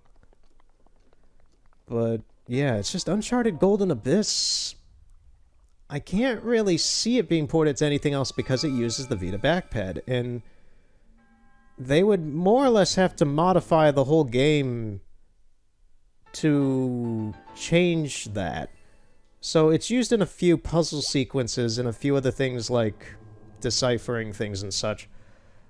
So I'm not sure if they would have to modify it to be usable on like the PlayStation 4 or 5 touchpad, which would just require some reconfiguring on the control layout, I guess. But I'm not sure if the Vita's entire backpad is the same kind of backpad used on the PlayStation 4 and 5 controllers, because it encompasses the entire backside of the frickin' system. I assume it's different. If it uses the same tech, cool. Then it would just be a couple $1,000s to hire some interns and modify it and then put it up on a PlayStation store or something. Or maybe even a full remaster. That would be interesting. But second of all, the game itself didn't sell well on the Vita in the first place. So I'm not sure if they would even really care to do that. They could give it a remaster, and they could give it a full promotional launch type thing as a special edition for a new system. Because they wouldn't put it on the PS4, because PS4 is about to die soon anyway. They're already telling developers that if you want to make something for the PS4, you have to make it for the PS5 as well, so that's already a threat on their part. But if they wanted to port Golden Abyss, it would take a good amount of money and time. And the thing is, they would really have to promote this. They would have to promote this pretty well. Because it already was a flop on a system that was... It was supposed to be kind of a system seller for it. It's Uncharted. And even that didn't work out. The main reason I bought the PlayStation Vita was for Persona 4. My coworkers had Vitas at the time, and they really enjoyed... They were Persona fans. They kind of coerced me into it. They showed me stuff. I was interested. I played it. I liked it. It's good. I'm not a diehard Persona fan. It's just a good series. And, yeah, I'm not going to buy it again on Steam. I already have it as a real copy on my shelf over here. In high definition already. So I'm just like, it's not 1080p, but it's 720p. That's good enough for me. Aside from that, there's plenty of other good games that I have on the system that I'm still fine with. That Psycho Pass, virtual novel, visual novel, whatever. I got the special edition of Metal Slug 3 on it. The Sly collection's nice. The God of War collection's very nice. Mutant Mudds is a great game. Shantae Half Genie Hero's a great game. Hell, I've even got Hatsune Miku Project Diva on the thing. That's the only... that's the only Miku game I have. And when I did play it on the Vita, I actually did have a lot of fun with it. And this is the thing, I do prefer Gitaru Man over it, but Miku's alright. It's a fine series. Once you get over the, candid... What's the word? It's got a certain vibe. I'm trying to think of what could I use to describe it. Oh, that was convenient. It's got this weird kind of like childish, candid giddiness about itself. Once you get used to that, then it's fine. The gameplay itself is just Gitaru Man. Generally, I get that's the closest thing I could put it to, because I don't play a lot of music games like that. Hell, I never even really played Guitar Hero. I played Rock Band.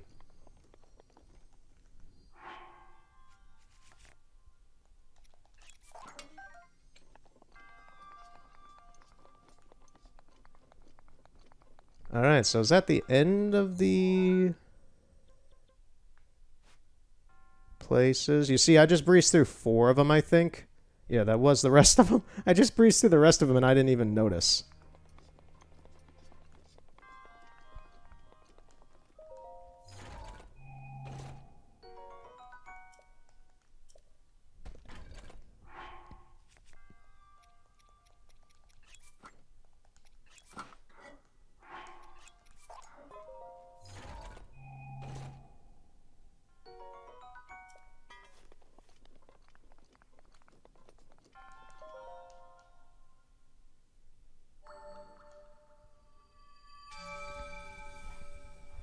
So how long have I been doing this? An amount of time. I think I'll do one more of the marker ones.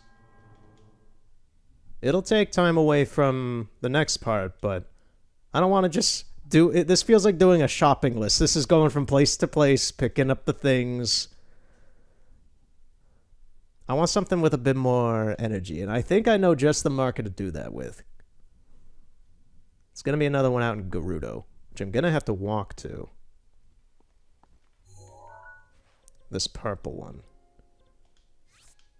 I won't walk there. I'll use a sand seal. That'll take some of the monotony of getting there away. Yeah, 279 Korok seeds. Jesus Christ, that's a lot. And I've been looking for those things. I can't imagine getting like 900 of them. Like at this point, I don't even know where to look anymore.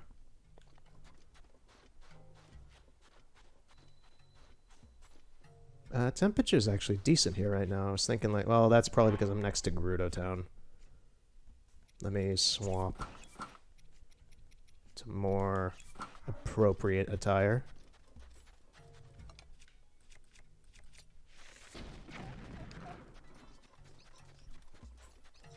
Alright, let's go.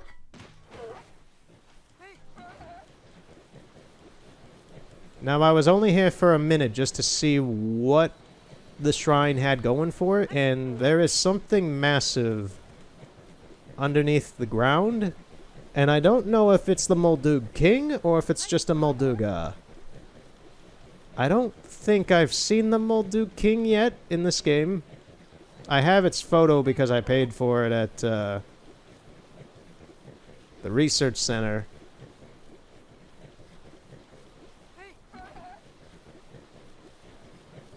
But I haven't fought too many Moldugas even then. I fought a few, just for pieces. But I do enjoy fighting. This is probably one of the only few bosses that I actually actively like fighting.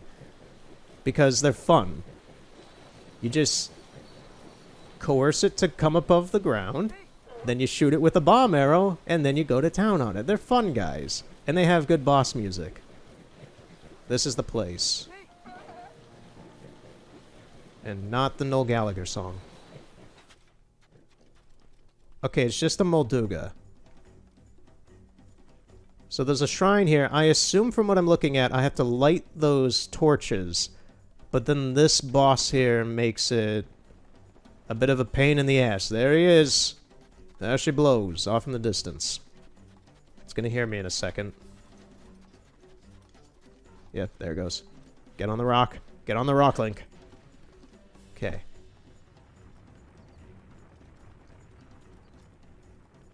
I'm gonna kill it first before I do anything with these torches. Here we go.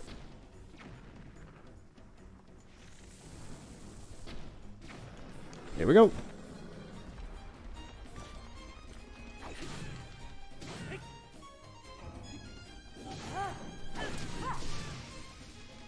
I like how these little, well, little guys, they make these little squeals when they're getting hurt.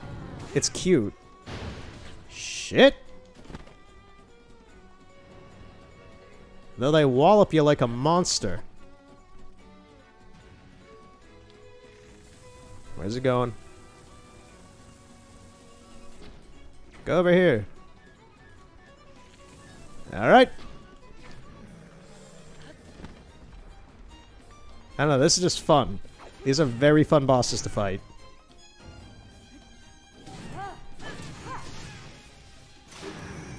And he's dead alongside my axe.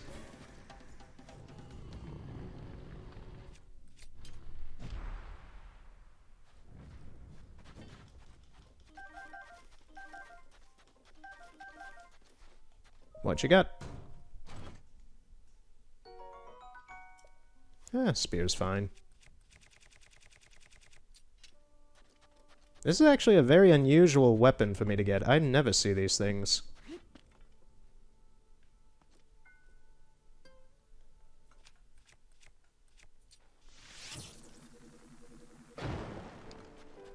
I don't expect these to be on, like, timers for how long they last, but I hope they're not.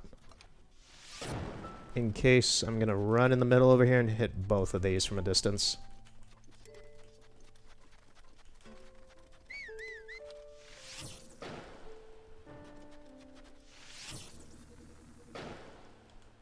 Okay, we're good.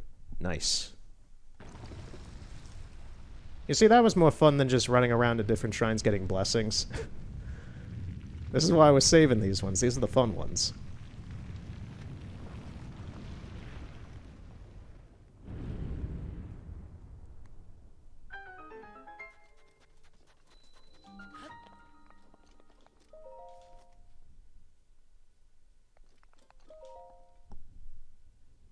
Now, is this going to be a blessing or is it going to be a puzzle? I have a feeling it's going to be a puzzle. Because I don't think the Molduga was something the shrine itself would count as a obstacle. Except it did. Okay. So the puzzle was lighting 4 torches. Because I'm pretty sure the Sheikah who built this place wouldn't have had the Molduga be the test, because the Molduga would have been dead by now.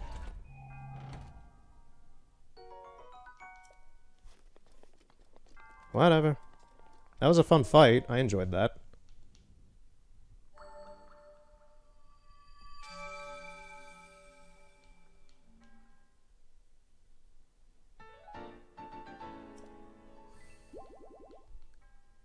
So I've done 20 shrines today. That is an exorbitant amount. I don't think I've ever done that. Just do like 20 shrines in a run. Jeez.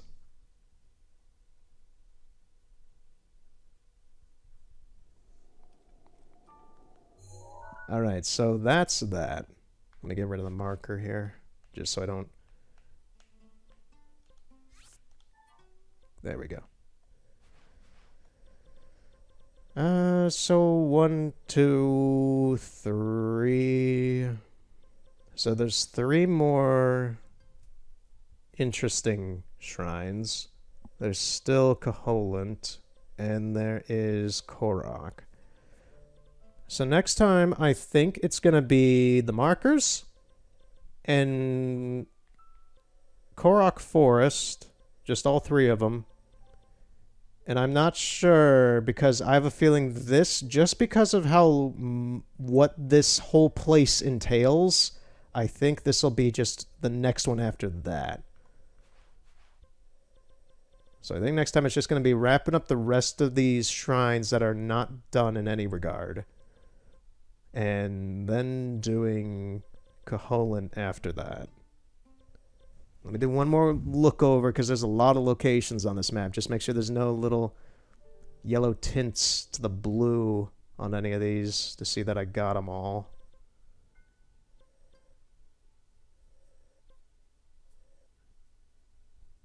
Yeah. Yeah. Yeah, they're all done. Alright. So let's head...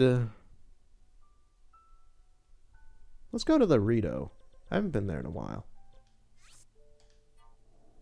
Just to redeem all these spirit orbs for the heart container and then the stamina gauge. And I think I'll call it there then. This has been fun. This has been...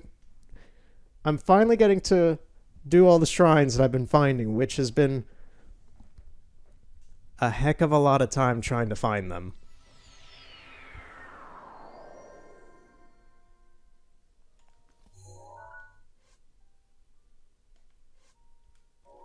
I don't know why I'm hitting minus.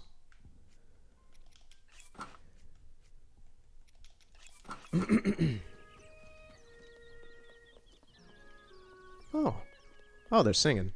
I forgot. I did that shrine while I was just subconsciously talking and such, but to unlock that, you just had to get these guys over there. Which, funny enough, the green one, I think, is the one who you need to talk to start the mission. She wants, like, some salmon muerne or whatever you say it as. And I already had one on me, just because I had made some for myself. So I just gave that to him and was like, oh, just go find my sisters then. And I just had to talk to the rest and be like, hey, I've already fed your sister. Or brother. Or I think these are all girls. I'm not sure. I have no idea. And, yeah. I just had to talk to them all and be like, hey, you need to go over there.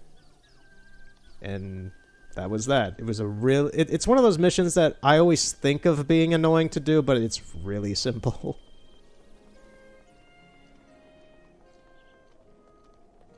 God, I love the music of this place. I like the design of this place overall. It's very comfy.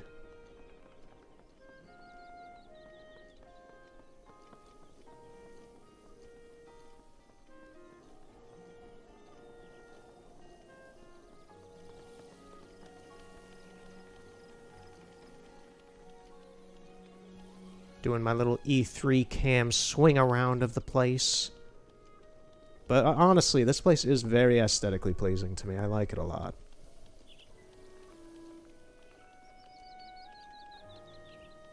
And then there's the lag. I still don't understand how or why that there is lag, specifically in this front entry area of the place. And why Nintendo never bothered to fix it. I've heard that this game performs better on the Wii U, and I've only booted up the Wii U game, the Wii U version of this, I think, once just to get it to work. Like, I have the Wii U copy and such, but I've never, like, actually played it. I, like, started it up once and then turned it off. But I've heard the Wii U version of this game works better, well, runs better, because it was actually, this game was designed for the Wii U, that's the thing. And then they took out the map feature on the gamepad and made it technically the worst version, because if and Aonuma was smart about this. If he kept in the map feature that they showed running and working at least 2 years prior of this game on the Wii U, it would have made this game much better, and the superior version would have been the Wii U version. But they wanted to use this game to sell the Switch, and because this is portable, it is the better version overall. The Wii U version just runs slightly better, to my understanding, but that's it. And even then, that's very negligible. Let's get this heart container.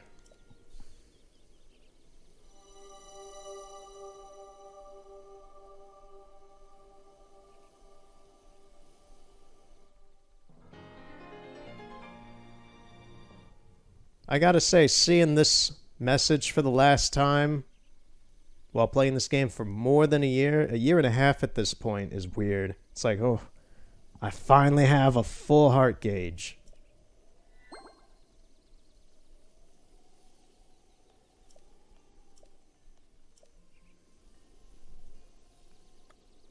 Yeah, so I can't get any more. Let's get stamina.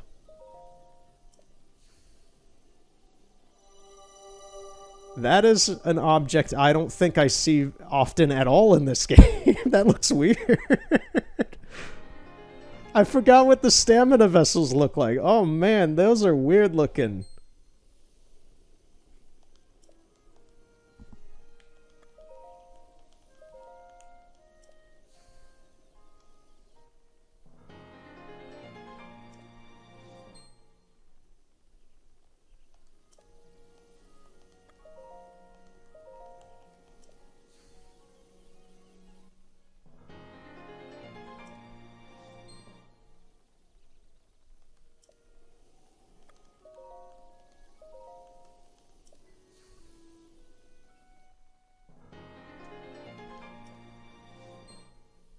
Well, it's nice to have a lot of extra stamina.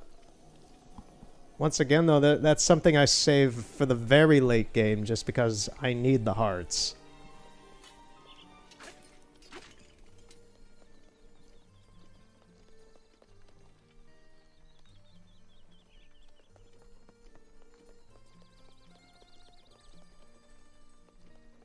But yeah, so that's about it for today. Just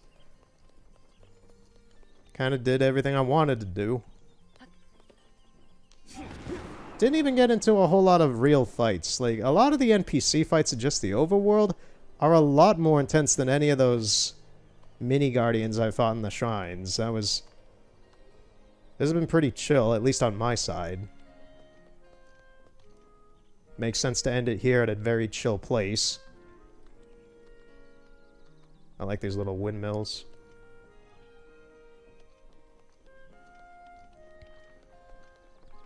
So yeah, next time we'll just get through the rest of the shrines and see where that takes us. See what those shrines have for us in store. And yeah. So thanks for watching. Thanks for stopping by, I guess. I don't know. And see you next time. Have a good night.